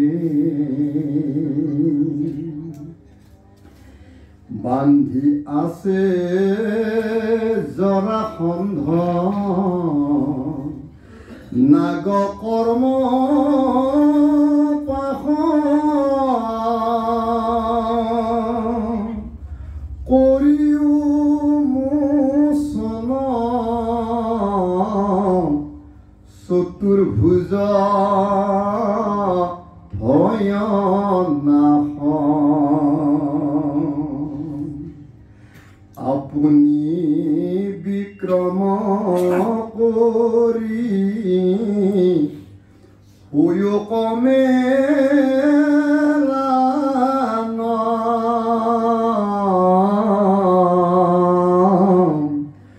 যদি হেন বোলা প্ৰভু শুনা কেন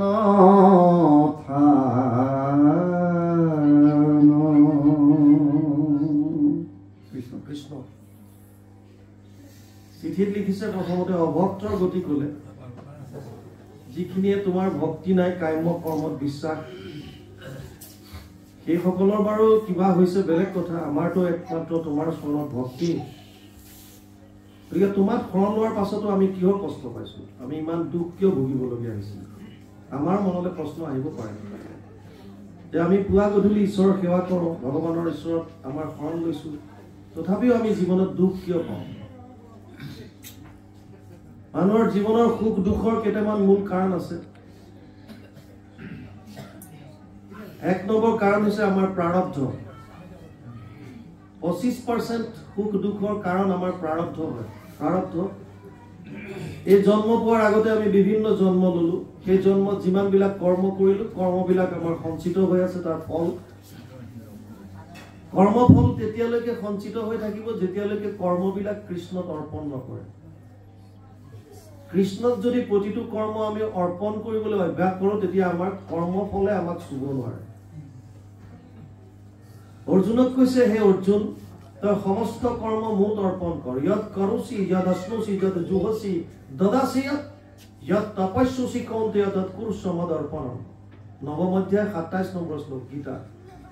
তই যি কৰিছ, যি খাইছ, যি তপ কৰিছ, যি দান কৰিছ, যিকোনো কৰ্ম তই যিয়ে নকৰ কিয়, সমস্ত মোত অৰ্পণ কৰি দে। কিয়? ভগৱানক অৰ্পণ কৰাৰ লগে লগে কৰ্মৰ ফলটোৱে আমাক চুব নোৱাৰে। আপোনাৰ ঘৰত এজন সেৱক আছে, কাম কৰা ল'ৰা, সি পথাৰত খেতি কৰিব গৈছে। আপোনাৰ মাটি আছে 50 বিঘা, 100 বিঘা, 10 বিঘা, 20 বিঘা, সি খেতি কৰিছে। সি খেতি কৰিছে আপোনাৰ হৈ কৰিছে, আপোনাৰ বাবে কৰিছে। যদি খেতিত যিমান খৰচ হয়, টকা পইচা আপুনি দিছে, বানপানীয়ে গোটেই খেতি মাৰি দিলে, লছটো সেৱকজনৰ নহয়, কাৰ হ'ব? আপোনাৰ মালিকৰ হ'ব। কিন্তু পথাৰত খেতি কোনে কৰিছে, কৰ্মটো কোনে কৰিছে? সেৱকজনে কৰিছে। ফলটো কিন্তু সি পোৱা নাই, ফলটো মালিকৰ হৈছে। ঠিক তেনেকৈ পিছৰ বছৰ যেনিবা অজস্ৰ ধান হ'ল, ধানখিনিৰ ফলটো কোনে পাব? গৃহস্থই পাব, মালিকে পাব। সেৱকজনে কিন্তু কামটো কিন্তু পথাৰত কোনে কৰিছে? কৰ্মটো সেৱকজনে কৰিছে যদিও তাৰ ফলটো সি পোৱা নাই, তাক চুব পৰা নাই। ঠিক তেনেকৈ আমাৰ জীৱনৰ কৰ্মবিলাক যদি আমি স্বামী হিচাপে ভগৱানৰ চৰণত যদি অৰ্পণ কৰিব পাৰোঁ, প্ৰতিটো কৰ্ম যদি তেওঁৰ চৰণত অৰ্পণ কৰি দিয়াৰ অভ্যাস যদি আমি কৰিব পাৰোঁ, তেতিয়াহ'লে সেই কৰ্মখিনিয়ে আপোনাক মোক চুব নোৱাৰে। আৰু কৰ্ম ফলখিনিয়ে যেতিয়া আপোনাৰ নাথাকিবই, তেতিয়া আপোনাৰ কোনো ধৰণৰ জমা নহয়, পাপ পুণ্য একো জমা নহয়। এটা কথা বুজি লওক, পাপৰো বন্ধন আছে, পুণ্যৰো বন্ধন আছে। পাপ থকালৈকো আপুনি আহি থাকিব লাগিব, পুণ্য থকালৈকো আহি থাকিব লাগিব। বন্ধন দুইটাতে আছে। ধৰি লওক, এটা মানুহক লোহাৰ শিকলিয়ে বান্ধিছে আৰু এটা সোণৰ শিকলিয়ে বান্ধিছে, বান্ধনটো দুইটা। ই ভাবিব নোৱাৰে যে মোক সোণৰ শিকলিয়ে বান্ধিছে কাৰণে মোক বান্ধি থোৱা নাই। আল্টিমেটলি হেণ্ডকাপে লগাইছে, কিন্তু কিহৰ? সোণৰ লগাই দিছে, আৰু এটাক লোহাৰ লগাইছে। বান্ধন দুইটা। পাপ থকালৈকো আপুনি আহিব লাগিব, পুণ্য থকালৈকো আহিব লাগিব। ডিফাৰেন্স এটা হয় যে পুণ্য থাকিলে আপুনি ঊৰ্ধ্বজনিত যাব, আৰু পাপ থাকিলে আপুনি অধোজনিত আহিব। কিন্তু যদি পাপ পুণ্য দুইটা নাইকিয়া কৰিব বিচাৰিছে, তেতিয়াহ'লে কৰ্মটো আপুনি ঈশ্বৰত অৰ্পণ কৰক। যি কৰ্ম কৰে, পুৱা উঠিয়ে বিচনাতে কওক, হে প্ৰভু, হে নাৰায়ণ, আজি দিনটো তোমাৰ চৰণত অৰ্পণ কৰিলোঁ। আপুনি ক'ৰবালৈ ওলাই গৈছে, হে প্ৰভু, এই যাত্ৰা তোমাৰ চৰণত অৰ্পণ কৰিলোঁ। আপুনি কিবা খাবলৈ লৈছে, হে প্ৰভু, এই অন্নমুঠি তোমাৰ চৰণত অৰ্পণ কৰিলোঁ। খালি খিয়াল এটা ৰাখিব, যি মুঠি অন্ন অৰ্পণ কৰিব পাৰি, অৰ্পণ কৰিব নোৱাৰাবিধ নিদিব। সেইটো চাই ল'ব আপোনালোকে, যিখন পাৰি সেইখন দিব। আৰু প্ৰসাদ হিচাপে যি আগবঢ়াব পাৰি তেনেকুৱা দিব। সেইকাৰণে ক'লো, ভগৱানে কৈছে, অহম বৈষ্ণৱ ভূত্ব প্ৰাণীনাম দেহমাশ্ৰিত। ৫৫ অধ্যায় ১৪ নম্বৰ শ্লোকত কৈছে, মই সমস্ত প্ৰাণীৰ যথৰাগ্নি হিচাপে গৰ্ভত আছো। প্ৰাণ অপান সমায়ুক্ত পঞ্চামন্যম চতুৰ্বিধম। প্ৰাণ আৰু অপানক মই তাক কণ্ট্ৰল কৰি পেলাই চতুৰ্বিধ, যেনেকৈ আমি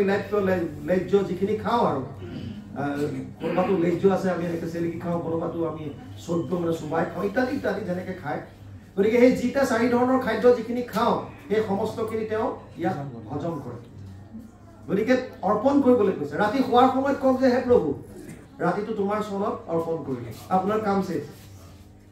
যিকোনো কৰ্ম কৰিবলৈ যাওঁতে যদি ভগৱানৰ হৈ পেলাই কৰে, ভগৱানৰ চৰণত অৰ্পণ কৰে, তেতিয়া তাৰ ফলটোৱে আপোনাক চুব নোৱাৰে। পাপ পুণ্য একো আপোনাৰ এগেইনষ্টত জমা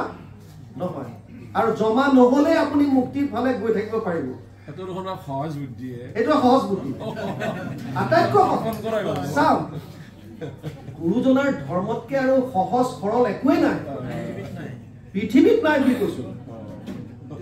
ইমান সহজ আছে, আপুনি লেটিনত বহি কৃষ্ণ কৃষ্ণ কৈ থাকিব পাৰে। হে, আপোনাক কোনে মানা কৰিছে? আপুনি কৈ থাকক। আপুনি অসুখীয়া গা। আৰু ইণ্টাৰেষ্টিং কথা শুনক, সাংসাৰিক বস্তুত আপুনি ভাবি থাকিলে আপোনাৰ একোটো ফল নধৰে। আপুনি যদি শুই শুই ভাবি আছে, মই এয়া হাল লৈ গৈছো, মই ট্ৰেক্টৰ লৈ গৈছো, পথাৰত বাইছো, এই মোৰ মাটি চাহ হৈ গ'ল, মই ইয়াত কঠীয়া পেলালো, মই ইয়াত ৰুইছো, এয়া মোৰ ফচল আহিল, মই আহি পেলাই চোতালত জমা কৰিছো, বিচনাৰ পৰা নামি আহি চাব ফুটুকাৰ ফেন একোডাল নাই। কিয়? আপুনি ভাৱনাত ভাবি আছে, কামত একোটো কৰা নাই। বুজি পাইছে? কিন্তু কিন্তু ভগৱানৰ ক্ষেত্ৰত যদি আপুনি ভাবি থাকিল কেৱল, আপোনাৰ ফলটো পাই যাব। আপুনি শুই শুই যদি ভাবি আছে, হে প্ৰভু, মই এয়া স্নান কৰিলো, মই গুৰুগৃহত সোমাইছো, মই এয়া চাকি বন্তি জ্বলাইছো, মই সেৱা লৈছো, মই প্ৰাৰ্থনা গাইছো, মই অমুকলৈ গৈছো, মই এইটো কৰিছো, ভগৱানৰ লগত ৰিলেটেড কৰি ভগৱানৰ কথাখিনি যদি আপুনি মনলৈ যদি আনি আছে, আপুনি তাৰ ফলটো পাব। কিমান সহজ! কৃষ্ণৰ সেৱাত একো নাহিকে ভাগৰ, একোৱে নাই আপোনাৰ, একো খৰচ নাই, একো ভাগৰ নাই, আপুনি আৰামত কৰি থাকক। সেইকাৰণে ইয়াত এতিয়া তেওঁলোকে কৈছে যে অভকতখিনিয়ে বাৰু কষ্ট পাইছে মানিলো, আমিতো ভকত, তোমাৰ ভকত, আমি কিয় দুখ পাইছো? প্ৰথম হৈছে প্ৰাৰব্ধ, আমাৰ কৰ্মফল যাৰ যেনেকুৱা আছে, যোনে যিটো অংশ লৈ আহিছে ই ভোগ কৰিব লাগে। 25% হৈছে গৰ্ভত সন্তানটো থাকোঁতে আইসকলৰ মানসিক চিন্তাধাৰা কেনেকুৱা। বৰ ইণ্টাৰেষ্টিং কথা। আইসকলে যেতিয়া গৰ্ভত সন্তানটো ধাৰণ কৰে, তেওঁলোকৰ মানসিক স্থিতি কেনেকুৱা? কাৰণ এই সন্তানটো আইগৰাকী নাৰীৰ লগত সম্পৰ্ক থাকে। খোৱা বোৱা বস্তুখিনিও যিখিনি খায় তাৰো ৰস কৈ পেলাই তাৰ পৰাই তেওঁ তাত ডাঙৰ হয়, আৰু সেইকাৰণে ভাৱ যি কৰে সেই ভাৱখিনিও তেওঁ পায়। আপুনি ইয়াৰ উদাহৰণ হিচাপে প্ৰভাতক ল'ব পাৰে, আপুনি অভিমন্যুক ল'ব পাৰে, আপুনি অষ্টাবক্ৰ ঋষিক চাব পাৰে, শাস্ত্ৰত বহুত দিছে। বুজি পালে? গতিকে আইগৰাকী তেতিয়া কি চিন্তা চৰ্চা কৰি আছে? ভাল ভাল কথা চাইছে নে নাই? শাহু বোৱাৰী যুদ্ধ টিভি চিৰিয়েলত চাই আছে। বুজি পালে নাই? সেইকাৰণে চাওক, আগতে আমাৰ বিয়াৰ নিয়ম কি আছিল? বিয়াৰ নিয়ম আছিল যে বিয়ালৈ আগবাঢ়িছে, অৰ্থাৎ সৃষ্টি কাৰ্যত আগবাঢ়িব, সেইকাৰণে তেওঁলোকে বিয়াৰ দিনা ভকত বান্ধৱ মাতি নাম এষাৰ গাই পেলাই তেওঁলোকৰ আশীৰ্বাদ লয়। এতিয়া বিয়াত সেইটো পৰ্যায়তকৈ তৃতীয় দিনালৈ বেছিকৈ চিন্তা, কি খুৱাব কি বোৱাব সেইটোত গুৰুত্ব দি পেলাই আশীৰ্বাদটো বাদ দিবলৈ ল'লে। লাগিলে এদিন আগতেই নাম গৈ কেইজনমান ভকতক মাতি নাম গাই থৈ দিয়া, কিন্তু নিট এণ্ড ক্লিন হ'ব লাগে। সেইদিনা যাতে এই ধৰ্মৰ কথা নাই, আমি যাতে চব টানিব পাৰোঁ। বুজি পালে? গতিকে যিটো সৃষ্টি কাৰ্যত আগবাঢ়িবৰ কাৰণে আমি গৈছো, তাতে কেনাটো লাগিল নে নাই? কেনাটো প্ৰথমে লাগিল। সেইটোৱেতো কথা। সেইকাৰণে সৰুৰে পৰা যে কৈছে, কৌমাৰত আচৰিত প্ৰাজ্ঞ, সৰুৰে পৰা ক'লে, আমি যে নুশুনিলো আগতে, আমাৰ ভুল তাতেই। সেইকাৰণে সৰুৰে পৰা দিবলৈ দিছে, সৰুৰে পৰা শিকোৱা। ল'ৰা ছোৱালীক কাহিনী আকাৰে কোৱা, কাহিনী আকাৰ। আগতে ককা দেউতা আইতাই কি কৰে? গৰম দিনত সাধুকথা কৈছিল। য়েছ, সাধুকথা কৈছিল, নীতি শাস্ত্ৰ জ্ঞান দিছিল। তেতিয়া নীতি শাস্ত্ৰৰ কথা কোলাত খুৱাই খুৱাই গৰম দিনত চোতালত ধাৰি পাতি পাৰি যেতিয়া সাধু কৈছিল, যিবিলাক সাধুত গছ গছনিয়ে কথা ক'ব পাৰিছিল, জীৱ জন্তুৱে কথা ক'ব পাৰে, দেৱতা চেৱতা চব আহে তাত, কিন্তু তেওঁলোকে ডাঙৰ হোৱাৰ পিছত গছ এডাল এনেই বিনা কাৰণত ঘাপ মাৰি দিবলৈ 10 বাৰ চিন্তা কৰিব। তাৰ কাৰণ ককা আইতাই কৈছিলে যে গছজোপাত প্ৰাণ আছে, কাটি দিলে দুখ পাব, বিনা কাৰণত তেওঁলোকে কাটিব নোৱাৰে। আজিকালি নাইকিয়া হ'ল। ককা দেউতাৰ ওচৰলৈ থাকে কোন এতিয়া? মই মোৰ 2টা সন্তান চাইড মাৰি দিয়া, এইফালে। গতিকে চাওক, মাতৃক সন্তান গৰ্ভত থাকোঁতে তেওঁৰ যেনেকুৱা চিন্তা চৰ্চা, আপোনালোকৰ ইয়াত চাগে তেনেকুৱা নহয়। আমাৰ তাত গৰ্ভৱতী মহিলাৰ বিৰাট কিবা কিবা খাবলৈ মন যায়, কেতিয়াবা কোনোবা খুব টেঙা জোল খাবলৈ মন যায়, কিছুমানৰ বিৰাট জ্বলা খাবলৈ মন যায়। আছে। এই সন্তানটোৱে কিন্তু ভাবি থাকে ইয়াত, মাও তই এতিয়া যিমান তিতা টেঙা জ্বলা খাবলৈ মন আছে মোক খুৱাই থাক, যেতিয়া এবাৰ মই ওলাই আহিম মই ইণ্টাৰেষ্টৰ সৈতে তোক টেঙা জ্বলা তিতা চব খুৱাই দিম। সেইকাৰণে বহুত সন্তানে মাক বাপেকক দি দিয়ে পুৰা ভূতৰ লগত ইণ্টাৰেষ্টৰ সৈতে। প্ৰিন্সিপালৰ লগত ইণ্টাৰেষ্টৰ সহ ঘূৰাই দিয়ে টেঙা জ্বলা তিতা যত যি দিবলগীয়া হয়নে গতিকে যেতিয়া গৰ্ভস্থ অৱস্থাত যদি আমি ভাল ধৰণে সেইকেইটা দিন যদি ৰাখিব পাৰিলোঁ কাৰণ আপুনি সৃষ্টি কাৰ্যত আগবাঢ়িছে আপোনাক কি লাগে এজন ভগৱানৰ সেৱক লাগে আৰু আপোনাৰ চিন্তাৰ সেই ল'ৰাটোৰ সুখ দুখৰ ওপৰত নিৰ্ভৰ কৰিছে বাপ সমস্ত ভাবি আছে আমিতো বিৰাট হাৰিলোঁ আইগৰাকীয়ে পুচি সৃষ্টি কাৰ্যত আগবঢ়াৰ আগত আমাৰ বাপ সমস্তৰ কেনেকুৱা মানসিক স্থিতি কামনা বাসনা চৰিতাৰ্থ নে নহয় এজন সেৱক হিচাপে মোৰ দায়িত্ব দিছে যে সৃষ্টি কাৰ্য কৰিবলৈ ব্ৰহ্মাই আদেশ কৰিছে যে সৃষ্টি কৰা সেই মুহূৰ্তত সেই তেনেকৈ ভাৱ লৈ পেলাই আমি গৈছোঁ কোনো আমাৰ ঘৰত কামনা বাসনা তেনেকুৱা কথা নাই এই সৎ ভাৱবিলাক আমি আনিছোনে নাই আৰু সৰুৰে পৰা আপোনাৰ আদৰ্শ আপুনি ল'ৰাটোক কেনেকুৱা দেখুৱাইছে আপোনাৰ সেই যে ভাৱনা যিবিলাক আছে সেই ভাৱনাবিলাকৰ ক্ৰিয়া কৰে তাৰ ওপৰত গতিকে 25% বাপেকৰ ওপৰত নিৰ্ভৰ কৰিছে চাওক 25% প্ৰাৰব্ধ 25% মাকৰ 25% বাপেকৰ কিমান গ'ল 72 থাকিল 25% এটা ভগৱানে কৈছে টেনশ্যন নল'বা ইয়াত ফ্লেশ্ববেকৰ কোনো উপায় নাই তাৰমানে আপুনি এতিয়া আকৌ ফ্লেশ্ববেক কৰি প্ৰাৰব্ধ বোলে মই যি লৈ আহিলোঁ চেঞ্জ কৰি পেলাই বেলেগ আনোগে এইটো নোৱাৰে যি লৈ আহিল আকৌ বোলে মই মাতৃ গৰ্ভত সোমাওগে আকৌ মই এইটো চেঞ্জ কৰি মাক ক'ম যে ভাল কথা চিন্তা কৰ এইটো অসম্ভৱ দেউতাক কৰাটো অসম্ভৱ 75% আপোনাৰ হাতত নাই আপোনাৰ হাতত কোনটো আছে 25% ভগৱানে কৈছে এই 25%ৰ সৎ ব্যৱহাৰ কৰা অৰ্থাৎ সেইটোক কৈছে ক্ৰিয়ামান কৰ্ম বা ভৱিষ্যত কৰ্ম এতিয়া কি কৰিছা তুমি আপুনি সৰুতে নাজানিলে নাই এতিয়া জনাৰ পাছত আপুনি নিৰন্তৰভাৱে ঈশ্বৰৰ নাম ল'বলৈ চেষ্টা কৰিছে নাই আমি তেজপুৰত এটা এবাৰ অনুষ্ঠান কৰাৰ পাছত 85 বছৰীয়া এগৰাকী জ্যেষ্ঠই শৰণাগতি হ'ল শ্ৰীমন্ত শংকৰদেৱ সংঘত তেওঁ সোমাল ঈশ্বৰবাৰ আমাক আকৌ তালে মাততে আমি আহোঁতে তেওঁ এনেকৈ উঠি পেলাই আমাক কৈছোঁ ভাব মোৰ বয়স 85 বছৰ হ'ল আপোনাৰ যোৱাবাৰ ভাগৱত শুনি পেলাই আমি ৰুব নোৱাৰিলোঁ আৰু আমি একত শৰণ ল'লোঁ কিন্তু এতিয়া মোৰ 85 বছৰে গ'ল এতিয়া মোৰ কিবা লাভ হ'ব জানো ভাল প্ৰশ্ন কৰিছোঁ আমি ক'লোঁ যে বাপ মই আপোনাক মোৰ কথাটো একোৱেই নকওঁ মই শাস্ত্ৰত আমি ক'লোঁ যে বাপ ভাগৱতত এটা আছে খটাংগ বুলি ৰজাৰ কথা খটাংগই গোটেই জীৱন দেৱতাসকলক ৰক্ষা কৰি আছিল তাৰপাছত দেৱতাসকলে কাৰ্তিকক সেনাপতি পোৱাৰ পাছত ক'লে যে আমি কাৰ্তিকক সেনাপতি পালোঁ এতিয়া তুমি যোৱা তোমাক কি লাগে কোৱা ক'লে যে তোমালোকে কি দিব পাৰা বোলে মুক্তিৰ বাহিৰে চব দিব পাৰিব তেতিয়াহ'লে তোমালোকৰ কাম নাই আৰু মই কিমান সময় যি থাকিম বোলে মাত্ৰ 2 দণ্ড থাকিবা 1 দণ্ডত 24 মিনিট 48 মিনিট থাকিব মাত্ৰ হয় নেকি তাতকৈ বেছি বোলে সময় নাই তুৰন্ত আহি পেলাই ঈশ্বৰৰ নাম লৈ মুক্তি পাই গৈছিলোঁ 2 দণ্ড যদি ঈশ্বৰৰ নাম লৈ পেলাই মুক্তি পাব পাৰে আপোনাৰ বোলো বা 85 বছৰহে হৈছে আপুনি আৰু 40 বছৰ থাকক 50 বছৰ থাকক কৈছে পৰম আনন্দ পালোঁ গোপাই পৰম আনন্দ পালোঁ আপুনি কেতিয়াৰ পৰা ঈশ্বৰ আৰাধনা কৰিছে ডাঙৰ কথা নহয় আপুনি কি ধৰণে কৰিছে কিমান সময় কৰিছে কেনেকৈ আস্থাৰে কৰিছে নে আপোনাৰ কিহত কৰিছে বিশ্বাসটো আছে নে নাই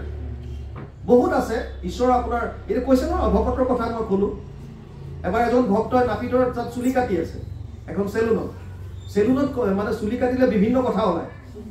নাপিতজনে কৈছে যে ভকতক কৈছে যে তোমালোকে এনেই এইবিলাক ঈশ্বৰ কৈ থাকা ক'ত ঈশ্বৰ আছে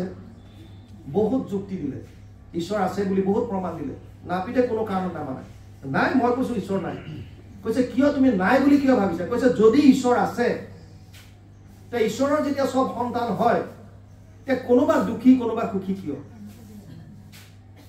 বহুত বুজালে সি নুবুজে লাষ্টত ভাবিলে ইয়াৰ ভাষাৰে বুজাব লাগিব সি ক'লে মই ঠিক আছে তোমাৰ কথাটো মানিছোঁ বাৰু ঈশ্বৰ নাই কিন্তু মই কৈছোঁ নাপিতো নাই পৃথিৱীত সি কৈছে কেলে নাই নাপিত মই নাপিত মোৰ দেউতা নাপিত মোৰ ককা নাপিত মোৰ আজু ককা নাপিত 14 পুৰুষ আমি নাপিত কৈছে নাই মোৰ বিশ্বাস নহয় কিয় বিশ্বাস নহয় বোলে যদি নাপিত পৃথিৱীত আছে তেতিয়াহ'লে এতিয়াও দাড়িয়ে গোফে ভোকাৰ মানুহ কিয় ঘূৰি আছে তাৰ কথাৰে তাক মাৰিছে বুজি পাইছে যদি নাপিত পৃথিৱীত আছে তেতিয়াহ'লে এতিয়াও দাড়ি গোফে ভোকাৰ হৈ কিয় ঘূৰি আছে কৈছে আমি সেইবিলাককে দাড়ি খুলাম যি আমাৰ তালে আহে বোলে কথা সেইটোৱে তুমি সেইসকলক দাড়ি খুওৱা যিসকল তোমাৰ চেলুনত আহে প্ৰভু ভগৱন্তৰ কৃপাও সেইসকলক হয় যিসকলে প্ৰভু ভগৱন্তৰ যশ গুণ গীতানুকীৰ্তন কৰে তেওঁৰ চৰণত শৰণ লয় তেওঁৰ ওচৰলৈ যায় তেতিয়াহে হ'ব গতিকে সুখ দুখৰ কাৰণটো আমি লৈ আহিছোঁ প্ৰাৰব্ধ আমাৰ পিতৃ মাতৃ আৰু আপোনাৰ বৰ্তমান কৰ্ম যদি আপোনাৰ কৰ্মৰ আজি যদি আপুনি শুদ্ধ কৰিব পাৰে তেতিয়াহ'লে আপুনি আনন্দ পাব পাৰিব তাৰ পিছৰ লাইনটো কি ক'লে বাৰু তেবে আমি বন্ধন দুখক পালো দুখক পাওঁ কেনে তেওঁলোকে চিঠিত লিখিছে হে প্ৰভু আমি জনাততো তুমি দুখক যিবিলাক দুষ্কৃতিকাৰী তেওঁলোকক বিনষ্ট কৰি পেলাই ধৰ্ম প্ৰতিষ্ঠা কৰিবৰ কাৰণে আহিছা পৰিত্ৰাণায় সাধুনাম বিনাশায় দুষ্কৃতাম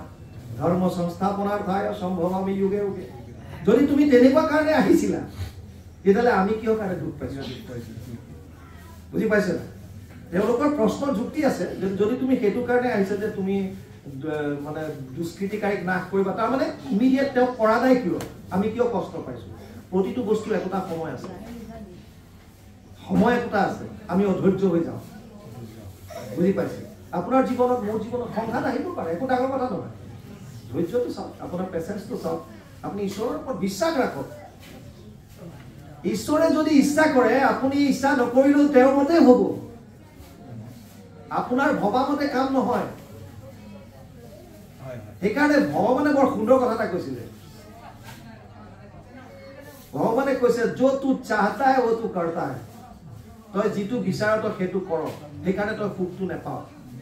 মই যিটো বিচাৰিছো মে যো চাহতা হো ও তু কৰ মই যিটো বিচাৰিছো সেইটো তই কৰ তেতিয়া তই সুখটো পাবি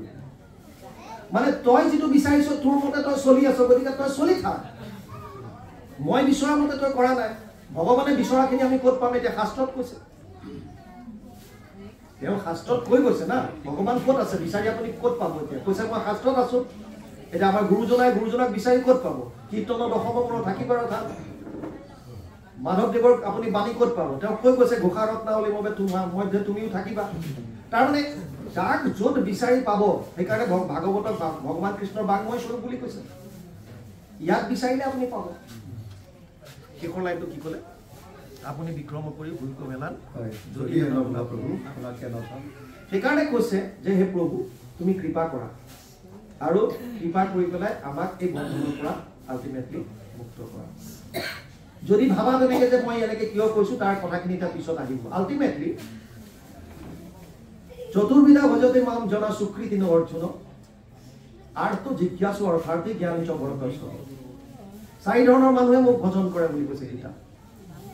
চতুৰ্বিধা ভজতে মাম জনা সুকৃতি ন অৰ্জুন চাৰি ধৰণৰ মানুহে মোক ভজন কৰে ভক্তি কৰে কোন আৰ্থ বিপদত পৰি জিজ্ঞাসু যি জানিব বিচাৰি অৰ্থাৰ্থী যি টকা পইচা অৰ্থ আৰু এক হৈছে জ্ঞানী যোনে বুজিলে মই মানৱী জন্ম পালো মোৰ মনুষ্য জন্মত কেৱল আৰু কেৱল যদি কিবা কৰ্ম আছে তেতিয়াহ'লে মই মায়াৰ পৰা পৰিত্ৰাণ পাব লাগে পৰম আত্মাক লাভ কৰিব লাগে এইটো কাৰণে মোৰ কৰ্ম এইটো জানি পেলাই যিসকল আহিছে আৰু এই চাৰি বিধৰ আছে সেইকাৰণে এতিয়া পিছৰখিনি ইয়াত আহিব এই চাৰি ধৰণৰ ভকতৰ এই যিখিনি ৰজাৰ কথা ইয়াত দেখুৱাইছে তেওঁলোক বিপদত পৰিছে কিন্তু ভগৱানে কৈছে তুমি যেনেকে নহওক মোৰ নাম লোৱা গজেন্দ্ৰই বিপদত পৰি পৰিছিলে কিন্তু এইটোতো ভগৱানে কোৱা নাই যে তই বিপদত পৰি মোৰ নাম লৈছ কাৰণে মই নাম যেনেকে হওক লওক আপুনি যেনেকে হওক যি ভাৱতে লওক সংশয় বৈৰভাৱে লোৱাৰ পাছতো যেতিয়া তেওঁ কৃপা কৰিলে অহো বকিয়ম স্তনকালকুতম জিজ্ঞাসয় পয় ইয়াদাপি সাধবি লেভে গতিম ধাত্ৰী উচিতম তত অন্যম কামুৱা চাৰে নভজেমা পুতনা ৰাক্ষসী যাক মাৰিবক বুলি পুতনা ৰাক্ষসীয়ে যাক মাৰিবৰ কাৰণে কালকুত বিশস্কন মুখে দিলা তুলি তেওঁকো জননীৰ গতি দিলে গতিকে সেইজনতকৈ আৰু কৃপা সাগৰ কোন হ'ব তাতকে কৃপাৰ সাগৰ আৰু কোন হ'ব সেইকাৰণে যি কি নহওক আল্টিমেটলি বিপদত পৰি হওক কিবা বিচাৰি হওক বা যেনেকে নহওক আল্টিমেটলি ঈশ্বৰৰ ওচৰলৈ আহিবলৈ কৈছে ঈশ্বৰৰ ওচৰলৈ যদি আপুনি যিকোনো প্ৰকাৰে ছাৰ আপোনাৰ মোবাইলত যেনিবা আপুনি এটা পাছৱৰ্ড দিছে 1 2 3 4 ধৰক আপুনি এটা মৰমত যদি 1 2 3 4 যদি দবাইছে তেতিয়াও পাছৱৰ্ড এইটো খোল খাব আপুনি যদি ক্ৰোধতো যদি 1 2 3 4 মাৰে তেতিয়াও মোবাইল খোল খাব আপুনি কি ভাব লৈ কৰিছে এইটো কথা নাই ভগৱানে কৈছে মোৰ ওচৰলৈ আহিবলৈ কেৱল মোৰ নাম লোৱা তুমি ক্ৰোধত লোৱা তুমি মৰমত লোৱা তুমি বৈৰভাৱে লোৱা তুমি বৎস হিচাপে কিবা লোৱা যেনেকে লোৱা তুমি মুঠতে মোৰ ওচৰলৈ আহা যিকোনো প্ৰকাৰে যেনে তেনে প্ৰকাৰে কিমান উপায় আৰু ইয়াতকে সহজ উপায় কি দিব গতিকে যি কি নহওক কথা আমি সামৰিবলৈ যাম এতিয়া আমি যে এই অনুষ্ঠান কৰিলো আমাৰ বাৰু কৃষ্ণক চাবৰ মন নাজানে বাৰু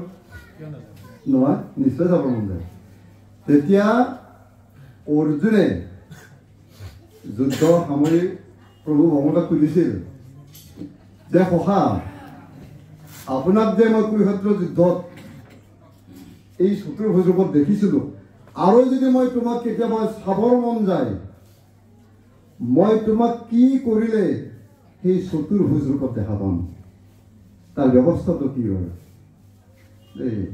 তেতিয়া কৃষ্ণই হাঁহি পেলাই অৰ্জুনক ক'লে যে সখা এই অৰ্জুন শুনা মোক দেখাৰ এটা পন্থা আছে বোলে কি পন্থা এই শংখ চক্ৰ গদা পদ্ম অস্ত্ৰ চাৰি খান মোহৰ নামক মাত্ৰ জপিবা সঘন শংখ গুৰু চক্ৰদেৱ জানিবা নিশ্চয় গদা নাম পদ্ম ভকত এহিখে নিৰ্ণয় শংখ চক্ৰ গদা পদ্ম ও দেখিবা সাক্ষাৎ গুৰুদেৱ নাম ভকত অৰ্পিবা আমাক গুৰুদেৱ নাম ভকত অৰ্পিবা আমাক গতিকে তেওঁ ক'লে যে মোৰ যেনেকৈ চাৰিখন অস্ত্ৰ তেনেকৈ মই ভকতসকলকো সমান পাৱাৰে অস্ত্ৰ দিছোঁ সেইখন হৈছে গুৰুদেৱ নাম ভকত গতিকে গুৰুদেৱ নাম ভকত যদি তোমালোকে মোৰ চৰণ অৰ্পণ কৰা মোক তোমালোকে সেই ৰূপতে দেখিবলৈ পাবা কৃষ্ণ আমি অকণমান কোৱা হৈছোঁ দেই ভগৱান কৃষ্ণ আমি সামৰণি ফালে যাওঁ হৰে ৰাম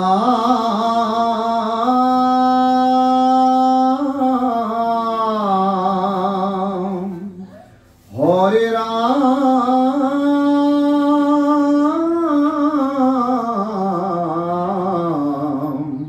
হৰে ৰাম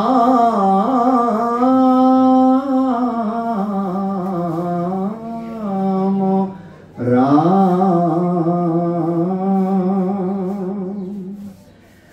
আপুনি প্ৰমাণ পাইবা শুনা মাত্ৰ নিতে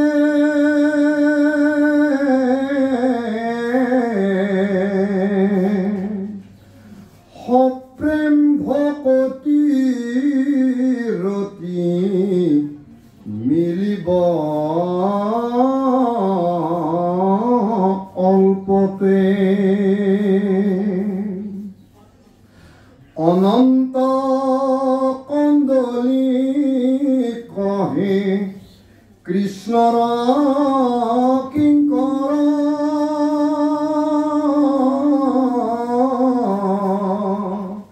ডাকি সাৰি ৰাম হৰি গোলা নিৰন্তৰ ডাকি সাৰি ৰাম হৰি গোলা নিৰন্তৰ কৃষ্ণ কৃষ্ণ হৰি হৰি জয় ৰাম জয় ৰাম জয় নাৰায়ণ জয় কৃষ্ণ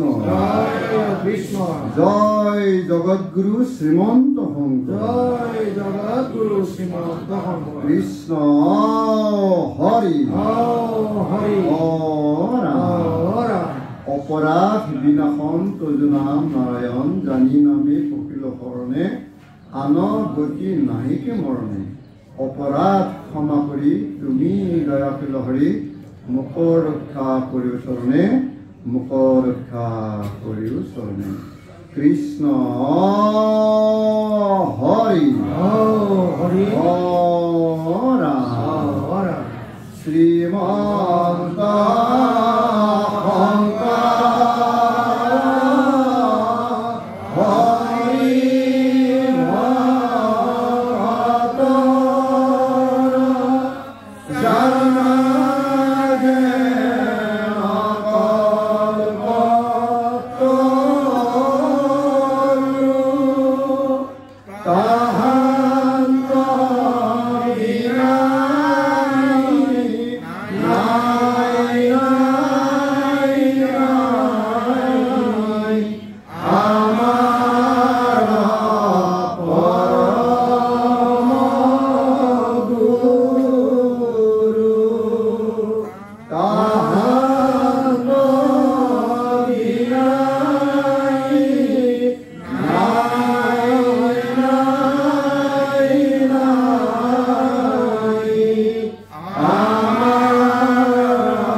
কৃষ্ণ হৰি হৰি